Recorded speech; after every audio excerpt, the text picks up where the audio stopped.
Hallelujah, price the lord. ಈಗ ನಾನೇ ನಿಲ್ಬೇಕಾಯ್ತು ಎದುರು ನೋಡೋದ ರೀತಿಯಲ್ಲಿ. ಈಗ ನಿಲ್ತೇನೆ ಅಂತ ಯೋಚಿಸಲಿಲ್ಲ. Price the lord. ಅದು ಯಾವಾಗ ಯಾರು ನಿಲ್ಲಬೇಕು ಅದು ದೇವರಿಗೆ ಗೊತ್ತು. Price the Lord. ಹಲ್ಲೆಲೂಯಾ. ಸಂತೋಷವಾ? ದೇವರಿಗೆ ಸ್ತೋತ್ರವಾಗಲಿ. ಹಲ್ಲೆಲೂಯಾ. ನಾನು ಉಪವಾಸದ ಕುರಿತಾಗಿ ಮಾತಾಡಲಿಕ್ಕೆ ಹೋಗ್ತೇನೆ.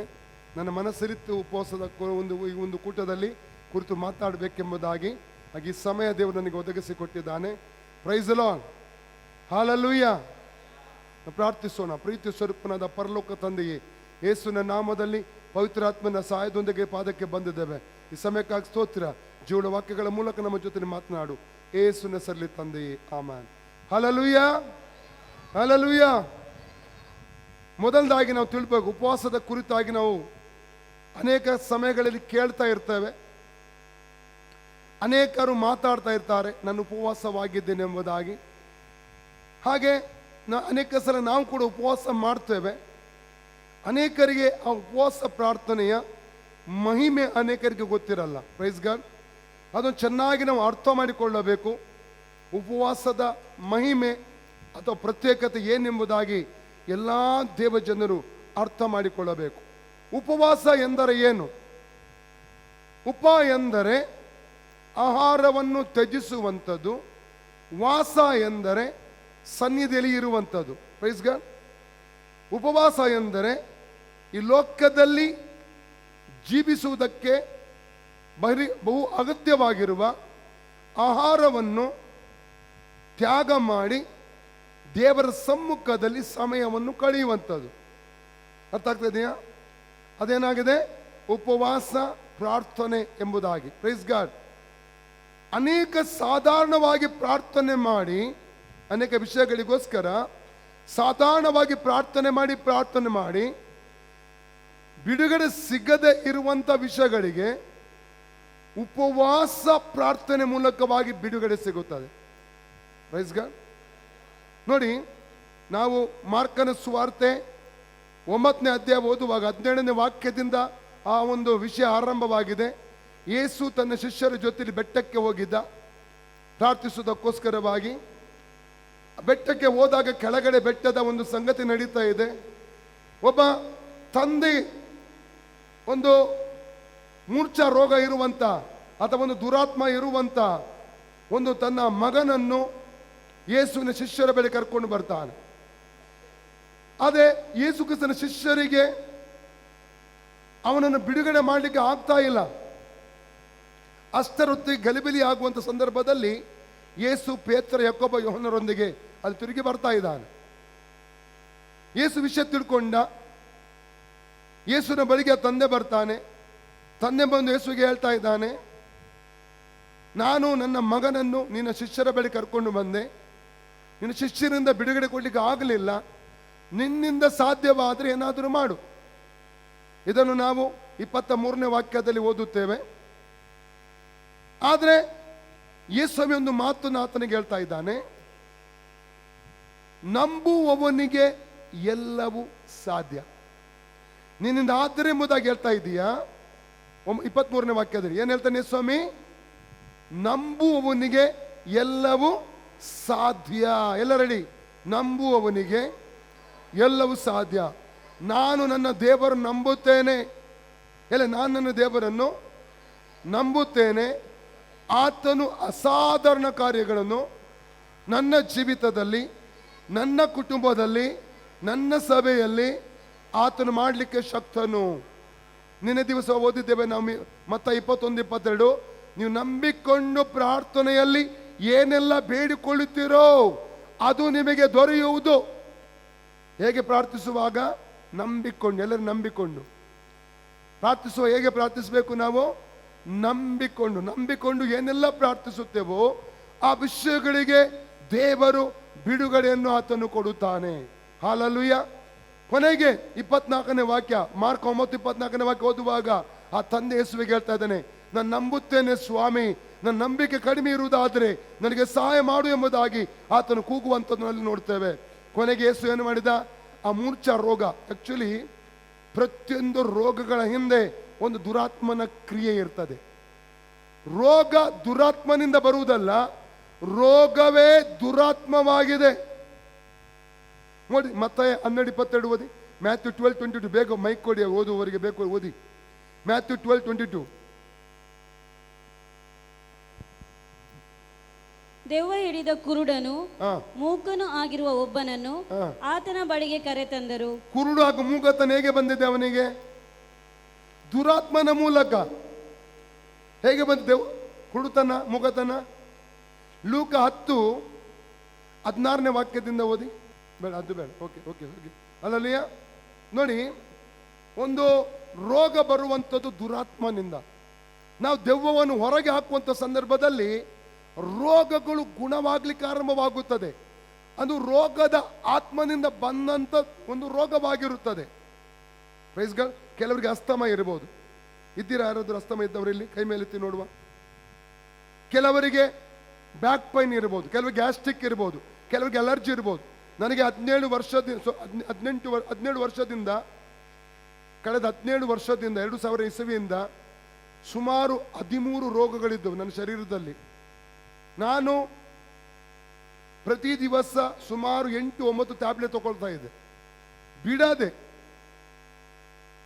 ಹಲಲ್ವಿಯ 2017 ಜನವರಿ 4ನೇ ತಾರೀಕಿಗೆ ನಾನೊಂದು ಉಪವಾಸ ತಗೊಂಡೆ. 40 ದಿವಸದ ನೀರಿನ ಉಪವಾಸ, ಲಿಕ್ವಿಡ್ ಫಾಸ್ಟಿಂಗ್.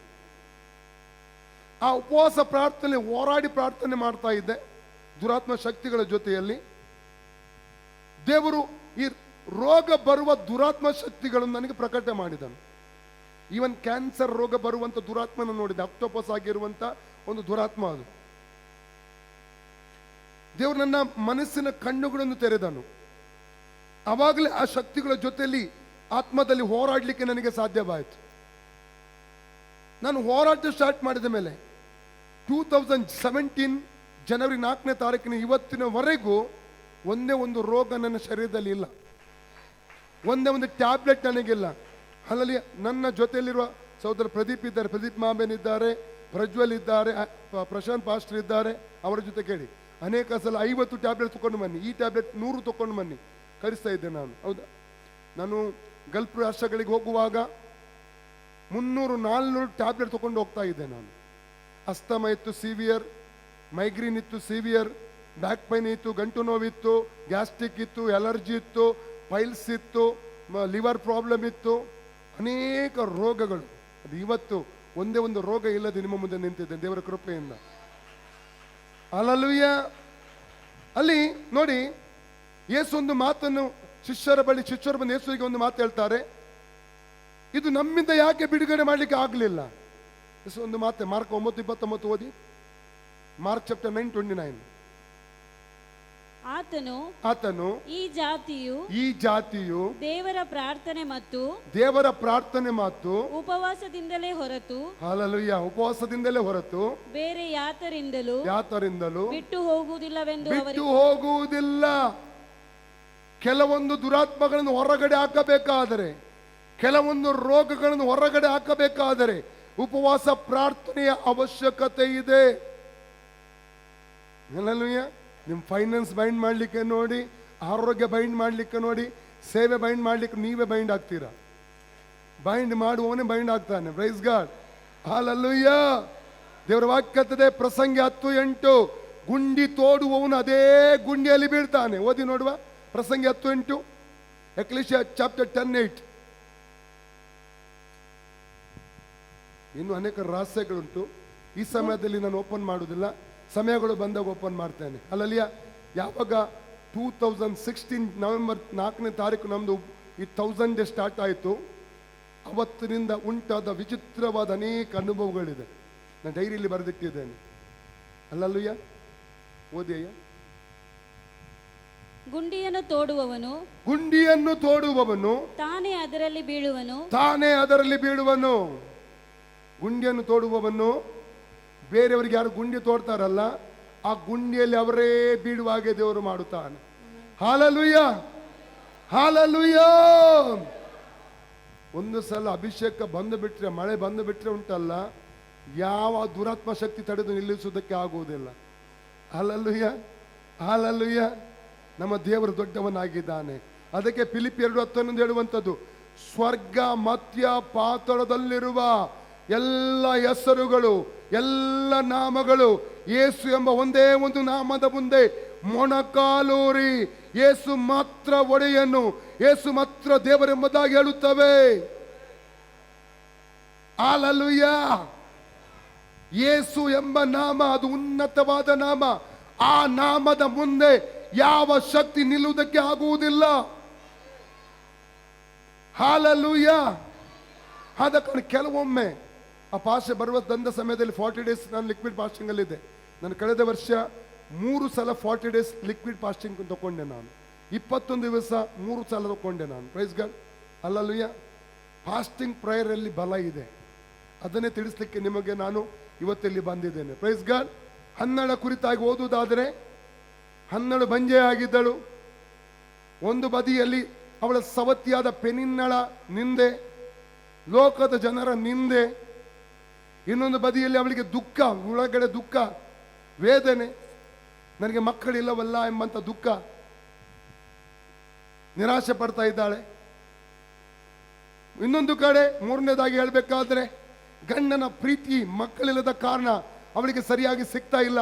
ಸವತ್ತಿಗೆ ಒಂದು ಭಾಗ ಹೋಗ್ತಾ ಉಂಟು, ಜಾಸ್ತಿ ಭಾಗ ಹೋಗ್ತಾ ಉಂಟು, ಇವಳಿಗೆ ಕಡಿಮೆ ಭಾಗ ಸಿಗ್ತಾ ಇದೆ.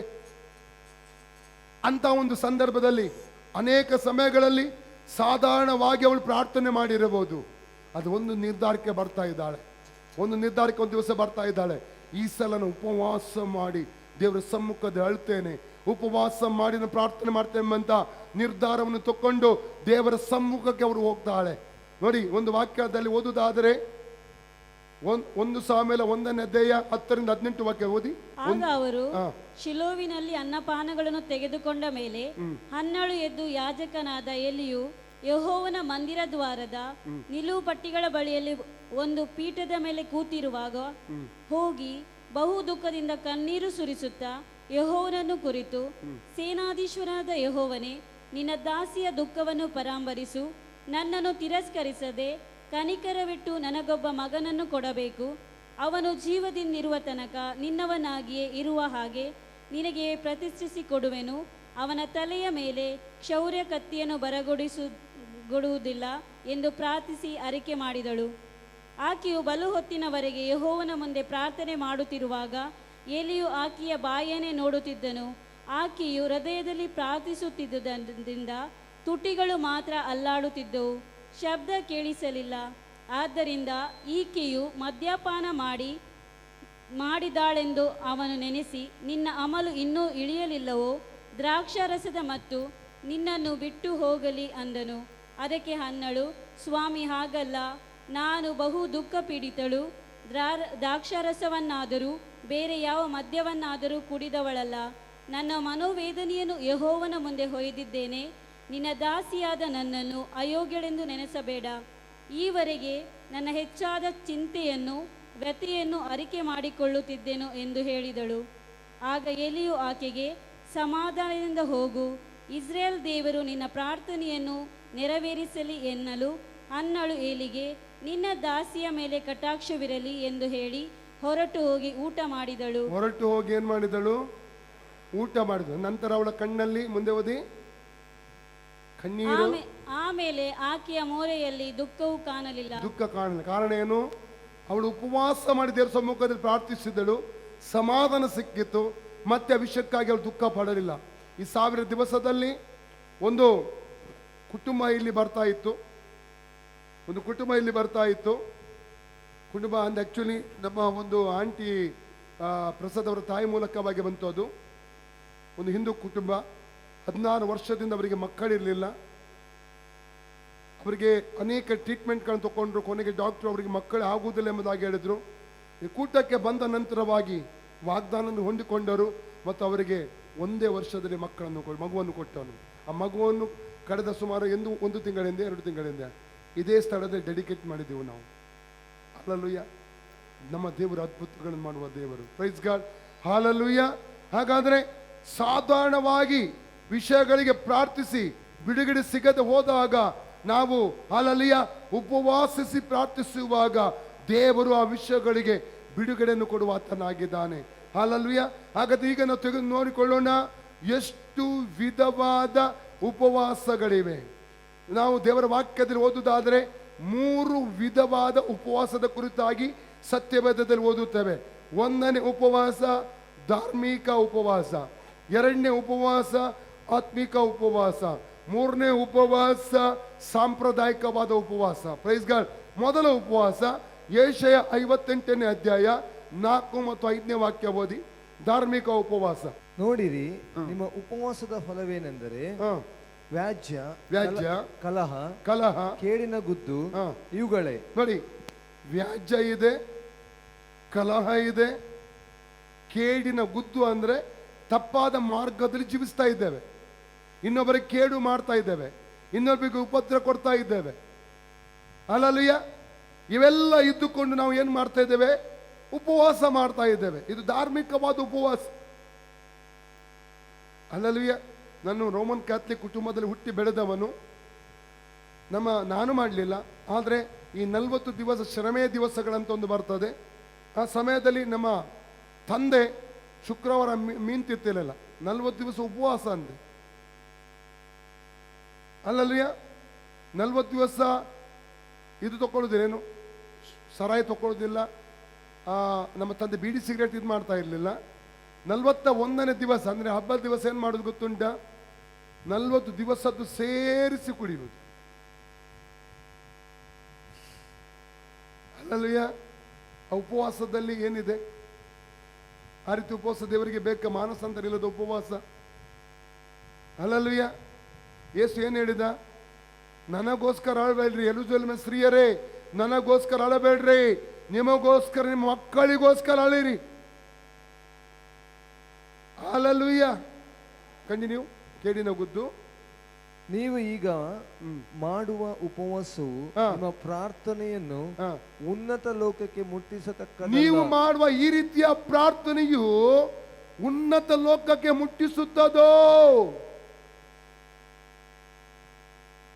ವ್ಯಾಜ್ಯ ಇದೆ, ಕಲಹ ಇದೆ, ಜಗಳ ಮಾಡ್ತಾ ಇದೆ, ಇನ್ನೊಬ್ಬರ ಜೊತೆಗೆ ಮನಸ್ತಾಪ ಇದೆ, ವೈಮನಸ್ಸು ಇದೆ, ಇನ್ನೊಬ್ಬರು ನೋಡಿದ್ರೆ ನಮಗೆ ಆಗುವುದಿಲ್ಲ, ಹಗೆತನ ಇದೆ, ವೈರತ್ವ ಇದೆ, ವ್ಯಾಜ್ಯ ಇದೆ, ಕೇಡಿನ ಮಾರ್ಗದಲ್ಲಿದ್ದೇವೆ, ಇನ್ನೊಬ್ಬರಿಗೆ ಕೇಡು ಮಾಡ್ತಾ ಇದ್ದೇವೆ. ಮತ್ತೇನ್ ಮಾಡ್ತಿದ್ದೆ ಸಮಯದಲ್ಲಿ ನಾವೇನ್ ಮಾಡ್ತಾ ಇದ್ದೇವೆ? ನಾವು ಉಪವಾಸ ಮಾಡ್ತಾ ಇದ್ದೇವೆ. ನಿಜವಾದ ಪಶ್ಚಾತ್ತಾಪ ಅದು ಮಾನಸಾಂತರದ ಫಲ ತರ್ತದೆ. ನೋಡಿ, ಮ್ಯಾಥ್ಯೂ 3:8 ಓದಿ, ಮತ್ತೆ 3:8 ಓದಿ. ಸಾನಿಕವನು ಏನ್ ಹೇಳ್ತಾನೆ? ಮ್ಯಾಥ್ಯೂ 3:8.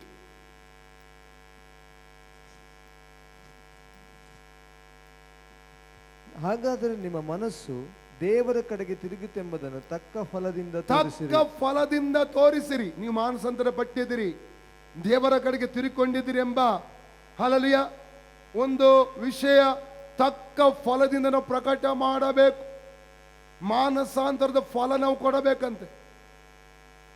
ಸುಮ್ಮನೆ ಉಪವಾಸ ಎಲ್ಲರೂ ಮಾಡ್ತಾ ಇದ್ದಾರೆ ಅಂತ ನಾವು ಪಾಪದಲ್ಲಿ ಜೀವನ ಮಾಡಿ ಉಪವಾಸ ಮಾಡ್ತಾ ಇದ್ರೆ ಅದು ಧಾರ್ಮಿಕವಾದಂತ ಉಪವಾಸ ಆಗ್ತದೆ. ಅದು ಧಾರ್ಮಿಕವಾದ ಉಪವಾಸಕ್ಕೂ ದೇವರ ಮಕ್ಕಳ ಉಪವಾಸಕ್ಕೊಂದು ವ್ಯತ್ಯಾಸ ಇದೆ. Hallelujah, hallelujah. ನನ್ನ ಅನೇಕ ಸ್ನೇಹಿತರು ಉಪವಾಸ ಮಾಡ್ತಾ ಇದ್ರು. ಅವ್ರ ಜೀವಿತ ನೋಡಿದ್ರೆ ಇನ್ನೊಬ್ಬರನ್ನು ಕೊಲ್ಲುವುದು, ಇನ್ನೊಬ್ಬರನ್ನು ಕಡಿಯುವುದು, ಮತ್ತೆ ಉಪವಾಸ ಮಾಡುವುದು. ಹಾಲೆಲೂಯಾ. ವಿಶ್ವಾಸಿಗಳಲ್ಲ ನಾನು ಹೇಳುದು. Hallelujah, praise the Lord. ಮುಂದೆ ಓದಿ. ಮನುಷ್ಯನು ತನ್ನ ಆತ್ಮವನ್ನು ಕುಂದಿಸಿಕೊಳ್ಳುವುದಕ್ಕಾಗಿ ನಾನು ನೇಮಿಸಿದ ಉಪವಾಸ ದಿನವು ಇಂಥದ್ದು. ನಾನು ನೇಮಿಸಿದ ಉಪವಾಸ ಎಂಥದ್ದು? ಒಬ್ಬನು ಜೊಂಡಿನಂತೆ ತಲೆಯನ್ನು ಬೊಗ್ಗಿಸಿಕೊಂಡು ಗೋಣಿತಟ್ಟನ್ನು ಬೂದಿಯನ್ನು ಆಸನ ಮಾಡಿಕೊಳ್ಳುವುದು ಯೆಹೋವನಿಗೆ ಸಮರ್ಪಕವಾದ ಉಪವಾಸ. ಇದು ಸಮರ್ಪಕವಾದ ಉಪವಾಸವು. ಮನುಷ್ಯರ ಮುಂದೆ ನಾವು ಹೇಗೆ ವರ್ತಿಸ್ತಾ ಇದ್ದೇವೆ? ಮನುಷ್ಯರ ಮುಂದೆ ಹೇಗೆ ಇದ್ದೇವೆ ನಾವು? ಹೇಳುವ ಎಂತ ಉಪವಾಸ ಮಾಡ್ತಿದ್ರು, ಅಯ್ಯೋ ಇಂದು ಭಕ್ತಿವಂತ ಜನರು ನೋಡುವಾಗ ಏನ್ ಹೇಳ್ತಾರೆ ನಮ್ಮನ್ನು ನೋಡಿ? ನಮ್ಮ ದೇವರು ಹೃದಯಗಳು ನೋಡುವಂತ ದೇವರಾಗಿದ್ದಾನೆ. ಇಬ್ರಿಯ 4:13 ಓದಿ. ದೇವರ ಮುಂದೆ ಯಾವುದು ಮರೆಯಾಗಿಲ್ಲ ಪ್ರಿಯರೇ. ದೇವರಿಗೆ ಸರಿಯಾಗಿ ನಡ್ಕೋಬೇಕು ನಾವು. ದೇವರ ಮುಂದೆ ನಮ್ಮ ಜೀವಿತ ಸರಿಯಾದದ್ದಾಗಿರಬೇಕು. ಇಬ್ರಿಯ 4:13 ಏನ್ ಹೇಳ್ತದೆ? ಎಲ್ಲವೂ ದೇವರ ಮುಂದೆ ಬಟ್ಟ ಬಯಲಾದ್ದಾಗಿದೆ. ನಾವು ಯಾವಾತನಿಗೆ ಲೆಕ್ಕ ಒಪ್ಪಿಸಿಕೊಳ್ಳಬೇಕಾಗಿದೆಯೋ ಹಾ. ಆತನ ದೃಷ್ಟಿಗೆ ಸಮಸ್ತವು ಮುಚ್ಚುಮರೆಯಲ್ಲಾಗಿದೆ. ಮುಚ್ಚುಮರೆಯಾಗಿಲ್ಲ.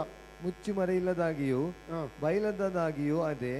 ಆತನ ಸನ್ನಿಧಿಯಲ್ಲಿ ಅಗೋಚರವಾಗಿರುವ ಸೃಷ್ಟಿ ಒಂದೂ ಇಲ್ಲ. ಆತನ ಸಂವಿಧಾನದಲ್ಲಿ ಅಗೋಚರವಾಗಿರುವ ಸೃಷ್ಟಿ ಒಂದೂ ಇಲ್ಲ. 139 ಕೀರ್ತನೆ 1ನೇ ವಾಕ್ಯ ಏನ್ ಹೇಳ್ತದೆ? ನೀನು ಕೂತುಕೊಳ್ಳುವುದು, ಏಳುವುದು, ಮಲಗುವುದೆಲ್ಲವೂ ನನಗೆ ಗೊತ್ತಿದೆ. ನಿನ್ನೆಲ್ಲ ಆಲೋಚನೆಗಳು ನನಗೆ ಗೊತ್ತಿದೆ ಅಂತ ದೇವರು ಹೇಳ್ತಾ ಇದ್ದಾನೆ. ಅಲ್ಲಲ್ಲಿಯ ಮೊದಲನೇ ಉಪವಾಸ ಯಾವುದು? ಧಾರ್ಮಿಕ ಉಪವಾಸ. ಎರಡನೇ ಉಪವಾಸ ಆತ್ಮಿಕವಾದ ಉಪವಾಸ. ಓಕೆ, ಅದಕ್ಕಿಂತ ಮುಂಚೆ ನಾನು ಇದನ್ನ ಹೇಳ್ತೇನೆ, ಸಾಂಪ್ರದಾಯಿಕವಾದ ಉಪವಾಸ. ನಾವು ಜಕರ್ಯ 8:19 ಓದಿ ಮೊದಲು. ಜಕರ್ಯ 8:19. ಸೇನಾಧೀಶ್ವರ ಯೆಹೋವನು ಈ ಮಾತನ್ನು ನನಗೆ ದಯಪಾಲಿಸಿದನು.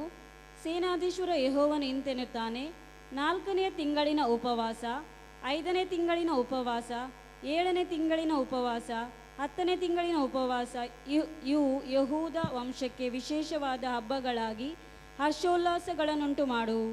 ಹೀಗಿರಲು ಸತ್ಯವನ್ನು ಬಸ್ ದೇವರು ಅವರಿಗೆ 7 ಹಬ್ಬಗಳನ್ನು ಕೊಟ್ಟ. ಉಪವಾಸ ದಿವಸಗಳನ್ನು ನೇಮಕ ಮಾಡಿದೆ. ಇಂಥ ದಿವಸದಲ್ಲಿ ನೀವು ಉಪವಾಸ ಆಗಿರಬೇಕು. ಆ ದಿವಸ ಬಂದಾಗ ಅವ್ರೇನ್ ಮಾಡ್ತಾರೆ? ಸಾಂಪ್ರದಾಯಿಕವಾಗಿ ಉಪವಾಸ ಮಾಡ್ತಾ ಇದ್ರು.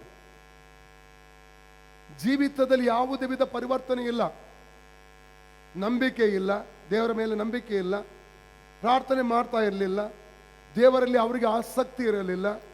ಆ ದಿವಸ ಬಂದಾಗ ಅವರು ಏನ್ ಮಾಡ್ತಾ ಇದ್ರು? ಸಾಂಪ್ರದಾಯಿಕವಾದಂಥ ರೀತಿಯಲ್ಲಿ. ಕೆಲವು ವಿಶ್ವಾಸಿಗಳಿರ್ತಾರೆ, ಶುಕ್ರವಾರ ದಿವಸ ಅವ್ರದ್ದು ಉಪವಾಸ, ಸಭೆಯಲ್ಲಿ ಉಪವಾಸ. ನಮ್ದು ಸಭೆಯಲ್ಲಿ ನಾವು ಆರಂಭದಿಂದ ಶುಕ್ರವಾರ ದಿವಸ ಉಪವಾಸ ಮಾಡಿ ಸಭೆಯಲ್ಲಿ ಪ್ರಾರ್ಥನೆ ಮಾಡ್ತಾ ಇದ್ದೇವೆ, ನಾವು ಇದ್ದೆವು. ಅದೇ ಕಾಲಕ್ರಮೇಣ ಸಮಯ ಹೋದಾಗ ಏನಾಗ್ತದೆ? ಅನೇಕರಿಗೆ ಸಾಂಪ್ರದಾಯಿಕವಾಗಿರ್ತಾರೆ. ಇದು ಶುಕ್ರವಾರ ಅಂತ ಉಪವಾಸ ಮಾಡ್ತಾರೆ. ಏನ್ ಮಾಡ್ತಾರೆ? ಉಪವಾಸ ಇರ್ತಾರೆ. ಪ್ರಾರ್ಥನೆ ಇಲ್ಲ ಅವರ ಜೀವಿತದಲ್ಲಿ, ವಾಕ್ಯ ಓದುವುದಿಲ್ಲ, ದೇವ್ರನ್ನ ಆರಾಧನೆ ಮಾಡುವುದಿಲ್ಲ. ಅದಕ್ಕೆ ಉಪವಾಸ ಅಂತ ಹೇಳುವುದಿಲ್ಲ. ಅದಕ್ಕೆ ಏನ್ ಹೇಳ್ತಾರೆ? ಅವರು ಹಸಿವೆಯಲ್ಲಿದ್ದಾರೆ ಅಂತ ಹೇಳಬೇಕು. ಆಹಾರವನ್ನು ಬಿಟ್ಟು ಯಾವ ರೀತಿ ಏನೇನು ಮಾಡ್ತಾ ಇದ್ದಾರೆ? ಅವರು ಹಸಿವೆಯಲ್ಲಿದ್ದಾರೆ. ಅದಕ್ಕೆ ಉಪವಾಸ ಅಂತ ಹೇಳುವುದಿಲ್ಲ. ನೀನು ಉಪವಾಸ ಮಾಡುವ ಪ್ರಾರ್ಥನೆ ಇಲ್ಲ ನಿನ್ನ ಜೀವಿತದಲ್ಲಿ, ದೇವರ ಸಮ್ಮುಖದಲ್ಲಿ ಸಮಯ ಕಳೆಯುವುದಿಲ್ಲ, ವಾಕ್ಯ ಓದುವುದಿಲ್ಲ, ದೇವರನ್ನ ಆರಾಧನೆ ಮಾಡುವುದಿಲ್ಲ, ನೀನು ಯಾವ ಕಾರಣಕ್ಕೂ ಆ ರೀತಿಯಲ್ಲಿದ್ದು ಉಪವಾಸ ಮಾಡಕೂಡದು. ಒಂದು ಮಾಡಬಹುದು, ಅದಕ್ಕೆ ಉಪವಾಸ ಅಂತ ಹೇಳುವುದಿಲ್ಲ, ಹಸಿವೆಯಿಂದ ನಿಲ್ಲುವುದಂತ ಅರ್ಥ. ಅದು ಅದಕ್ಕೆ ಸಾಂಪ್ರದಾಯಿಕವಾದ ಉಪವಾಸ ಅಂತ ಹೇಳ್ತಾರೆ. Praise God. 3ನೇ ಉಪವಾಸ ಆತ್ಮಿಕವಾದಂಥ ಉಪವಾಸ. ನಾವು ಅದನ್ನು ಏಷ್ಯಾ 58:7 ಮತ್ತು 8ನೇ ವಾಕ್ಯ ಓದಿಕೊಳ್ಳೋಣ. ಐಸಾಯ ಚಾಪ್ಟರ್ 58, 7, 8 ವರ್ಡ್ಸ್. ಹಸಿದವರಿಗೆ ಅನ್ನವನ್ನು ಹಂಚುವುದು. ಉಪವಾಸ ಮಾಡಿ ನಾವು ಏನ್ ಮಾಡ್ಬೇಕಂತೆ? ಆತ್ಮಿಕ ಉಪವಾಸವಾದ ಏನ್ ಮಾಡ್ಬೇಕು? ಹಸಿದವರಿಗೆ ಅನ್ನ ಕೊಡಬೇಕು.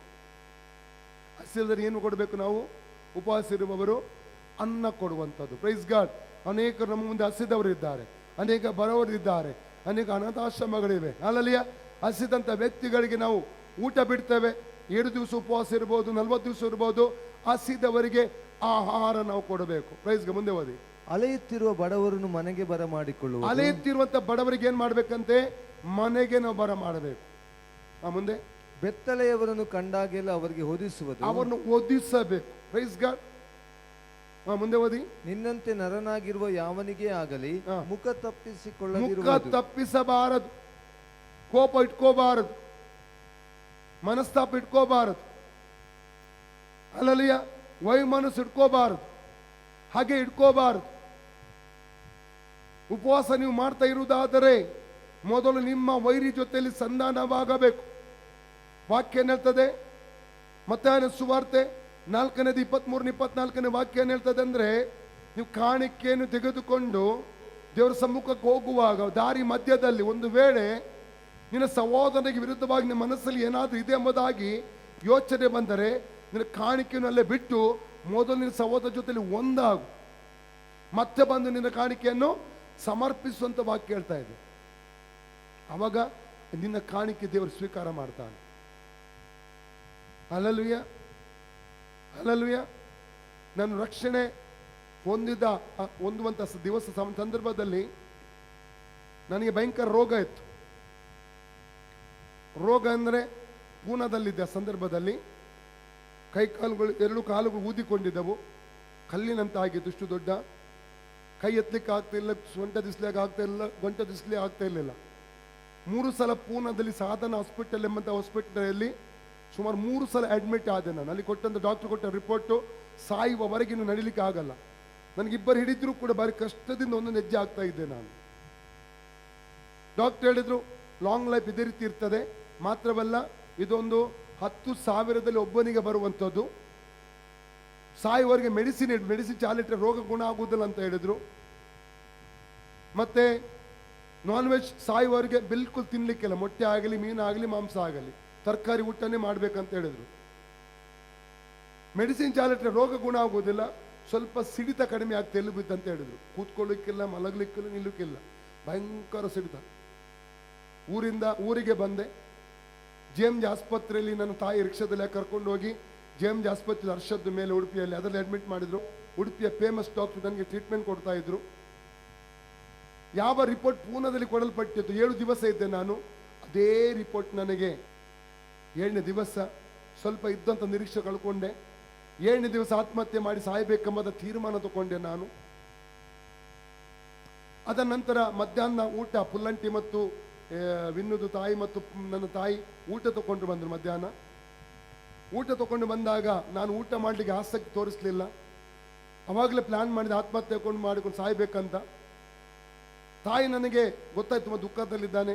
ಕೆಲವು ಸಾಕ್ಷಿ ಹೇಳಿದರು, ಪ್ರಾರ್ಥನೆ ಮೂಲಕ ನೀನು ಯೇಸು ಮೇಲೆ ನಂಬಿಕೆ ಇಡು, ಒಂದು ಪ್ರಾರ್ಥನಾ ಕೂಟ ಅಟೆಂಡ್ ಮಾಡು, ಅನೇಕ HIV ರೋಗಕ್ಕೂ ಗುಣ ಆಗಿದೆ, ಕ್ಯಾನ್ಸರ್ ಗುಣ ಆಗಿದೆ, ಟ್ಯೂಮರ್ ಗುಣ ಆಗಿದೆ, ಅನೇಕ ರೋಗಗಳು ಪ್ರಾರ್ಥನೆ ಗುಣವಾಗಿವೆ, ನಿನ್ನನ್ನು ಯೇಸು ಗುಣ ಮಾಡ್ತಾನೆ ಎಂಬುದಾಗಿ ಹೇಳಿದರು. ನಾನು ದೇವರನ್ನು ನಂಬ್ತಾ ಇರಲಿಲ್ಲ, ಮತ್ತು ದೇವರ ವಾಕ್ಯದಲ್ಲಿ ಸ್ವಸ್ಥತೆ ಬಗ್ಗೆ ಬರೆದಿದಂತ ಅದು ಕೂಡ ಗೊತ್ತಿರಲಿಲ್ಲ ನನಗೆ. ತಾಯಿಯ ಮಾತು ಕೇಳಿದ 2 ವಿಷಯ ನನ್ನ ಮನಸ್ಸಿಗೆ ಬಂತು. ಇಡೀ ಜೀವಿತ ನನ್ನ ತಾಯಿಗೆ ದುಃಖ ಕಣ್ಣೀರು ಕೊಟ್ಟಿದ್ದೇನೆ. ಸಾಯಕ್ಕೆ ಮುಂಚೆ ತಾಯಿಯ ಮಾತನ್ನು ಕೇಳಿ ಒಂದ್ಸಲ ಸಾಯ್ತೇನೆಂಬ ಒಂದು ಮಾತು ಬಂತು. ಒಂದು ವಿಷಯ ನಾನು ತೀರ್ಮಾನ ತಗೊಂಡೆ. 2ನೇ ವಿಷಯ ಬಂತು, ರೋಗಗಳು ಪ್ರಾರ್ಥನೆ ಮೂಲಕ ಸೌಖ್ಯವಾಗುವುದಾದರೆ ವೈದ್ಯರು ಯಾಕೆ, ಆಸ್ಪತ್ರೆ ಯಾಕೆ? ಯಾಕಂದ್ರೆ ಬೈಬಲಲ್ಲಿ ಸ್ವಸ್ಥತೆ ಬಗ್ಗೆ ಬರೆದದ್ದು, ದೈವಿಕ ಸ್ವಸ್ಥತೆ ಬಗ್ಗೆ ಬರೆದದ್ದು ಅದು ನನಗೆ ಗೊತ್ತೇ ಇಲ್ಲ. ಆದರೂ ತಮ್ಮನ ಸಹಾಯದಿಂದ ಒಂದು ಪ್ರಾರ್ಥನೆ ಕೂಟ ಅಟೆಂಡ್ ಮಾಡಿದೆ. ಅಲ್ಲಿಯವರೆಗೆ ದೇವರ ವಾಕ್ಯ ಕೇಳಿದ್ದೇ ಇಲ್ಲ ನಾನು. ಅದಕ್ಕಿಂತ ಮುಂಚೆ ನನಗೆ ವಾಕ್ಯ ಕೇಳಿದ್ರೆ ಯಾವಾಗ ನನ್ನ ಜೀವಿತ ರೂಪಾಂತರ ಆಗ್ತಿರೋದು ಗೊತ್ತಿಲ್ಲ. ಮೊದಲನೇ ಸಲ ದೇವರ ವಾಕ್ಯ ಕೇಳ್ತಾ ಇದ್ದೇನೆ ಜೀವಿತದಲ್ಲಿ. ರೋಮ ಬರೆದ ಪತ್ರಿಕೆ 6:23 ವಾಕ್ಯ, ಆ ವಾಕ್ಯವನ್ನು ವಿವರಿಸ್ತಾ ಇದ್ದಾರೆ ಅವರು.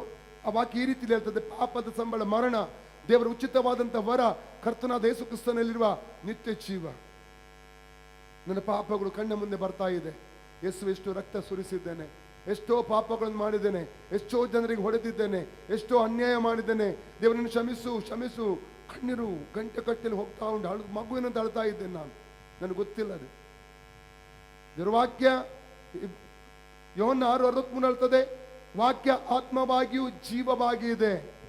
ಯೆರೆಮೀಯ 23ನೇ ಅಧ್ಯಾಯ 29ನೇ ವಾಕ್ಯ ಹೇಳ್ತದೆ, ನನ್ನ ವಾಕ್ಯವು ಬಂಡೆಯನ್ನು ಹೊಡೆಯುವ ಚಮ್ಮಟ್ಟಿಗೆಗೆ ಸಮಾನ ಅಂತ ವಾಕ್ಯದಲ್ಲಿ ಓದುತ್ತೇವೆ. ಇಬ್ರಿಯ 4:12 ದೇವರ ವಾಕ್ಯ ಕತ್ತಿಗಿತ್ತಲು ಹರಿತವಾದದ್ದು, ಅದು ಕಾರ್ಯವಾದದ್ದು, ಅದು ಕಾರ್ಯ ಸಾಧಕವಾದದ್ದು, ಅದು ಸಜೀವವಾದದ್ದು, ಕೀಲು ಮಚ್ಚುಗಳನ್ನು ವಿಭಾಗಿಸುವಷ್ಟ ಮಟ್ಟಿಗೆ ಅದು ತೂರಿ ಹೋಗುವಂಥದ್ದು. ಯೆಶಾಯ 55:10-12 ವಾಕ್ಯ ಇರ್ತದೆ, ಆಕಾಶದಿಂದ ಬಿದ್ದಂತ ಮಳೆಯ ನೀರು ಬಿತ್ತುವವನಿಗೆ ಬೀಜವನ್ನು, ಉಣ್ಣೋನಿಗೆ ಆಹಾರವನ್ನು ಕೊಡದೆ ವ್ಯರ್ಥವಾಗಿ ಅದು ಹಿಂತಿರುಗಿ ಹೋಗುವುದಿಲ್ಲವೋ, ನನ್ನ ಬಾಯಿಂದ ಹೊರಟ ನನ್ನ ನುಡಿಗಳು, ನನ್ನ ಮಾತುಗಳು ಅದರ ಉದ್ದೇಶವನ್ನು ಕೈಗೂಡಿಸದೆ ವ್ಯರ್ಥವಾಗಿ ನನ್ನ ಬಳಿಗೆ ಹಿಂತಿರುಗುವುದಿಲ್ಲ ಅಂತ ದೇವರು ಹೇಳ್ತಾ ಇದ್ದಾನೆ. ವಾರ್ತೆ, ದುರ್ವಾರ್ತೆ ನನ್ನ ಹೃದಯದಲ್ಲಿ ಟಚ್ ಆಯಿತು. ಕೊನೆಗೆ ಒಬ್ಬ ದೇವಸೇವಕರ ಬಳಿ ಕೌನ್ಸಿಲಿಂಗ್ ಆಗಿ ಹೋದೆ. ಅವರು ಹೇಳಿದ್ರು, ಅಲ್ಲಿ ತುಂಬ ಜನರಿಗೆ ಅನ್ಯಾಯ ಮಾಡಿದೆ, ನೀನು ಯಾರಿಗೆಲ್ಲ ನೋವು ಕೊಟ್ಟಿದ್ದೆ ಅವರ ಬಳಿ ಹೋಗಿ ಕ್ಷಮಾಪಣೆ ಕೇಳು. ಅವತ್ತೆಲ್ಲರ ಬಳಿ ಕ್ಷಮಾಪಣೆ ಕೇಳಿಕೊಂಡೆ. ನನ್ನ ಜೀವಿತದಲ್ಲಿ ತಗ್ಗಿಸಿಕೊಂಡ ಪ್ರಥಮ ದಿವಸ. ಅದಕ್ಕಿಂತ ಮುಂಚೆ ಮಾತು ಕಡಿಮೆ, ಕೈಕಾಲಾಡಿಸೋದು ಹೆಚ್ಚಾಗಿತ್ತು. ಹಲ್ಲೆಲೂಯಾ. ಭಯ ಎಂಬುದು ನನ್ನ ಜೀವಿತ ಇರಲಿಲ್ಲ. ಜೀವಿತದ ಮೊದಲನೇ ಸಹ ತಗ್ಗಿಸಿಕೊಂಡೆ. ಅವತ್ತು ಹೋದ ರೋಗ ಇವತ್ತಿನವರೆಗೆ ತಿರುಗಿ ಬರಲೇ ಇಲ್ಲ. ಹೆಚ್ಚು ಮಾಂಸ ಮೀನು ತಗೊಂಡೆ, ಮೆಡಿಸಿನ್ ಬಿಡುಗಡೆ ಆಯಿತು, ಸಂಪೂರ್ಣ ಸೌಖ್ಯ ಸ್ವಾಮಿ ಕೊಟ್ಟನು. ಯಾವಾಗ? ಜನರ ಜೊತೆಯಲ್ಲಿ ನಾನು ಕ್ಷಮಾಪಣೆ ಕೇಳಿದ ಸಮಯದಲ್ಲಿ. ಅಲ್ಲಲ್ಲೂಯ್ಯ. ಅವಾಗ ಗೊತ್ತದ ಯೇಸು ಕ್ರಿಸ್ತನ ಜೀವಿಸ್ತದೆ. ವೈದ್ಯರು ಕೂಡ ಆಶ್ಚರ್ಯವಾದ, ಹೇಗೆ ಸಾಧ್ಯ? ನಾನು ಹೇಳಿದೆ, ನನಗೆ ಗೊತ್ತಿರಲಿಲ್ಲ, ಈಗ ಯೇಸು ಜೀವಿಸ್ತಿದ್ದಾನೆ, ಆ ಯೇಸು ನನಗೆ ಗುಣ ಕೊಟ್ಟಿದ್ದಾನೆ. ಅಲ್ಲಲ್ಲೂಯ್ಯ. ಭಗವಂತ ದಾಸ್ ಅಂತ ಇಲ್ಲಿ ಮಾತಿಸಿ ಇಲ್ಲಿದ್ದಾರೆ ಶಂಕರಪುರದಲ್ಲಿ. ಅದು ತರಕಾರಿ ಅಂಗಡಿ ಒಂದು ಉಂಟು, ಬಿಯರ್ ಬಾರ್ ಉಂಟದು, ಅದಕ್ಕೆ ಈಚೆ ಕಡೆಯಲ್ಲಿ. ಅವರು ಅಜ್ಜರ ಗಾಡಿಯಲ್ಲಿ ಅವಾಗ ಇದ್ರು, ಈಗಲೂ ಇದ್ದಾರೆ ಈ ಎಕ್ಸ್ರೇ ಡಿಪಾರ್ಟ್ಮೆಂಟ್. ಅವರೇ ನನಗೆ ಡಾಕ್ಟರ್ ವೈದ್ಯ ಹತ್ರ ಎಲ್ಲ ಕರ್ಕೊಂಡು ಎಲ್ಲ ಇದು ಮಾಡಿದ್ರು. ಅವರಿಗೆ ಶಾಕ್. ಡಾಕ್ಟರ್ ಅವ್ರ ಹತ್ರ ಹೇಳ್ತಾ ಇದ್ದನಂತೆ, ಇದು ಹೇಗೆ ಗುಣ ಆಯಿತು ಎಂಬುದಾಗಿ. ಅಲ್ಲಲ್ಲಿ ನನ್ನ ಯೇಸು ಜೀವಿಸ್ತಾ ಇದ್ದಾನೆ. ಅಲ್ಲಲ್ಲಿಯ ನೋಡಿ, ಕ್ಷಮಾಪಣೆ ಕೊಡದೆ ಇರುವ ನಿಮಿತ್ತ, ಒಬ್ಬರೊಟ್ಟಿಗೆ ವೈರತ್ವ ಇಟ್ಟುಕೊಂಡ ನಿಮ್ಮ ಹಗೆತನ ಇಟ್ಟುಕೊಂಡ ನಿಮಿತ್ತ ನಮ್ಮ ಶರೀರದ ಅನೇಕ ರೋಗಗಳು ಬರ್ತದೆ ಪ್ರಿಯರೇ. ಉಪವಾಸದ ಸಮಯ ಒಳ್ಳೆಯ ಸಮಯ ಮಾನಸಾಂತರ ಪಡುವುದಕ್ಕೋಸ್ಕರವಾಗಿ. ಅಲ್ಲಲ್ವಿಯ, ಮಾನಸಾಂತರ ಪಡ್ಲಿಕ್ಕೆ, ಪಶ್ಚಾತ್ತಾಪ ಪಡ್ಲಿಕ್ಕೆ ಒಂದೇ ಒಂದು ಒಳ್ಳೆ ಸಮಯ. ಯಾಕೆ ಇನ್ನೊಬ್ಬರಿಂದ ಮುಖ ತಿರುಗಿಸುತ್ತೇವೆ ನಾವು? ಅವರೊಟ್ಟಿಗೆ ನಾವು ನೋಡ್ಲಿಕ್ಕೆ ಆಗಲ್ಲ. ನಮಗೆ ಏನೋ ಒಂದು ಇದೆ, ಅವ್ರಿಗೆ ವಿರುದ್ಧ ಕೈ ಇದೆ. ಅಲ್ಲಲ್ವಿಯ. ಮುಂಚೆ ನಾನು ಚರ್ಚಿಗೆ ಹೋಗ್ತಾ ಇದ್ದೆ ಚಿಕ್ಕ ಪ್ರಾಯದಲ್ಲಿ, ಅವ ರಕ್ಷಣೆ ಇರಲಿಲ್ಲ ಅಲ್ಲ. ಅಲ್ಲಲ್ವಿಯ. ನಾನು ಜಾಸ್ತಿ ನಾವು ಚರ್ಚಿಗೆ ಹೋಗೋದು, ನಾನು ವರ್ಷಕ್ಕೆ 2 ಸಲವೋ ಗೊತ್ತಿಲ್ಲ, ಹೋದ್ರೂ ಕೂಡ ಸರಿಯಾಗಿ ಕೂತ್ಕೊಳ್ತಾ ಇರಲಿಲ್ಲ ಅಲ್ಲಿ. ಯಾರಿಗೇನಾದ್ರು ಉಪದ್ರ ಕೊಡಲೇ ಇರಬೇಕು. ಜೀವಿತದ ಯಾವುದೇ ಮಾನಸಂದಿರಲಿಲ್ಲ. ಅಲ್ಲಲ್ಲಿಯ. ಚರ್ಚಿಗೂ ಕೆಲವು ಸಲ ಬರಲಿಕ್ಕೆ ಬಿಡ್ತಿರಲಿಲ್ಲ ಫಾದರ್ ನನಗೆ. ಸಂಜೆ ಸ್ಕೂಲ್ ಬಗ್ಗೆ ನಿಮಗೆ ಮೊನ್ನೆ ಹೇಳಿದೆ, ಎಲ್ಲ ಮಕ್ಕಳಿಗೆ ಸೌಭಾಗ್ಯ ಇತ್ತು ಸಂಜೆ ಸ್ಕೂಲ್ಗೆ ಹೋಗುವಂಥದ್ದು. ಆದರೆ ಮಕ್ಕಳಿಗೆ ಇಷ್ಟ ಇಲ್ಲದಿದ್ದರೂ ಈಚೆ ತಂದೆ ತಾಯಿ ಫೋರ್ಸ್ ಮಾಡಿ ಒತ್ತಾಯದಿಂದ ಕಳಿಸುವುದು, ಆಚೆ ಟೀಚರ್ನವರು ಒತ್ತಾಯದಿಂದ ಕರೆಸುವುದು. ನಾನು ಹೋದ ಕೂಡಲೇ ದಯಮಾಡಿ ನೀನು ಬರಬೇಡ, ತಾಯಿಗೆ ಹೇಳಿ ಕಳಿಸುವುದು, ಇವನನ್ನು ಕಳಿಸಬೇಡಿ ಅಂತ. ಅಲ್ಲಲ್ಲಿಯ. ನನ್ನ ಟೀಚರ್ನವರು ಕೂಡ ಕೇಳ್ತಾ ಇರ್ಬೋದು ನನ್ನ ಸಾಕ್ಷಿಯನ್ನು. ಹಾಲಲ್ಲೂಯ್ಯ. ಯಾಕಂದ್ರೆ ಇದೇ ಊರು, ನಾನು ಹುಟ್ಟಿದ ಊರಿದು.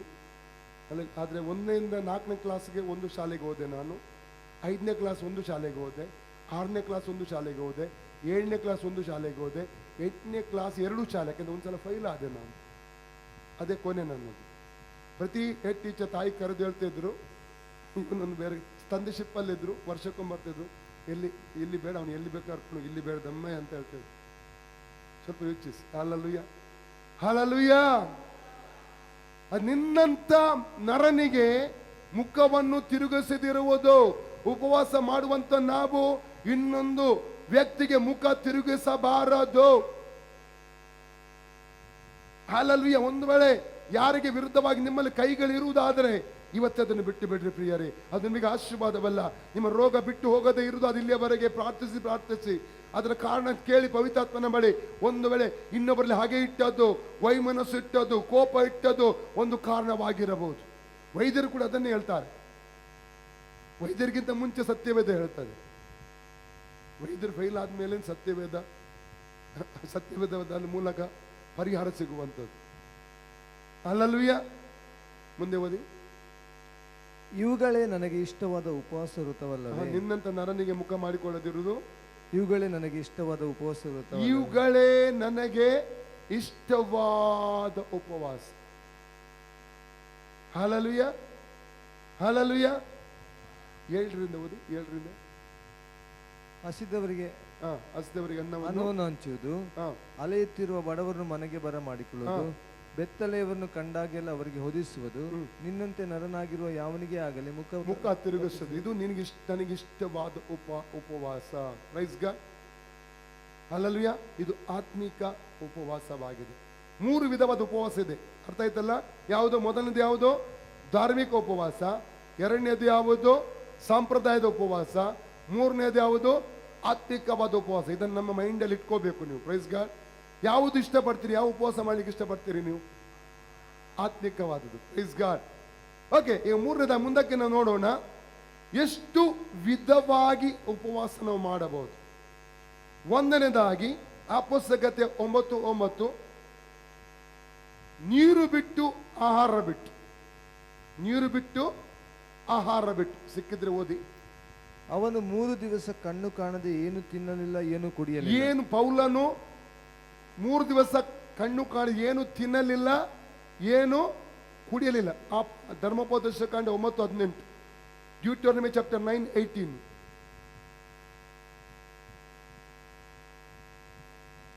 ನೀವು ಹೀಗೆ ಅಪರಾಧ ಮಾಡಿ 9:18, 9:18 ಧರ್ಮೋಪದೇಶ ಕಾಂಡ. ಓದಿ.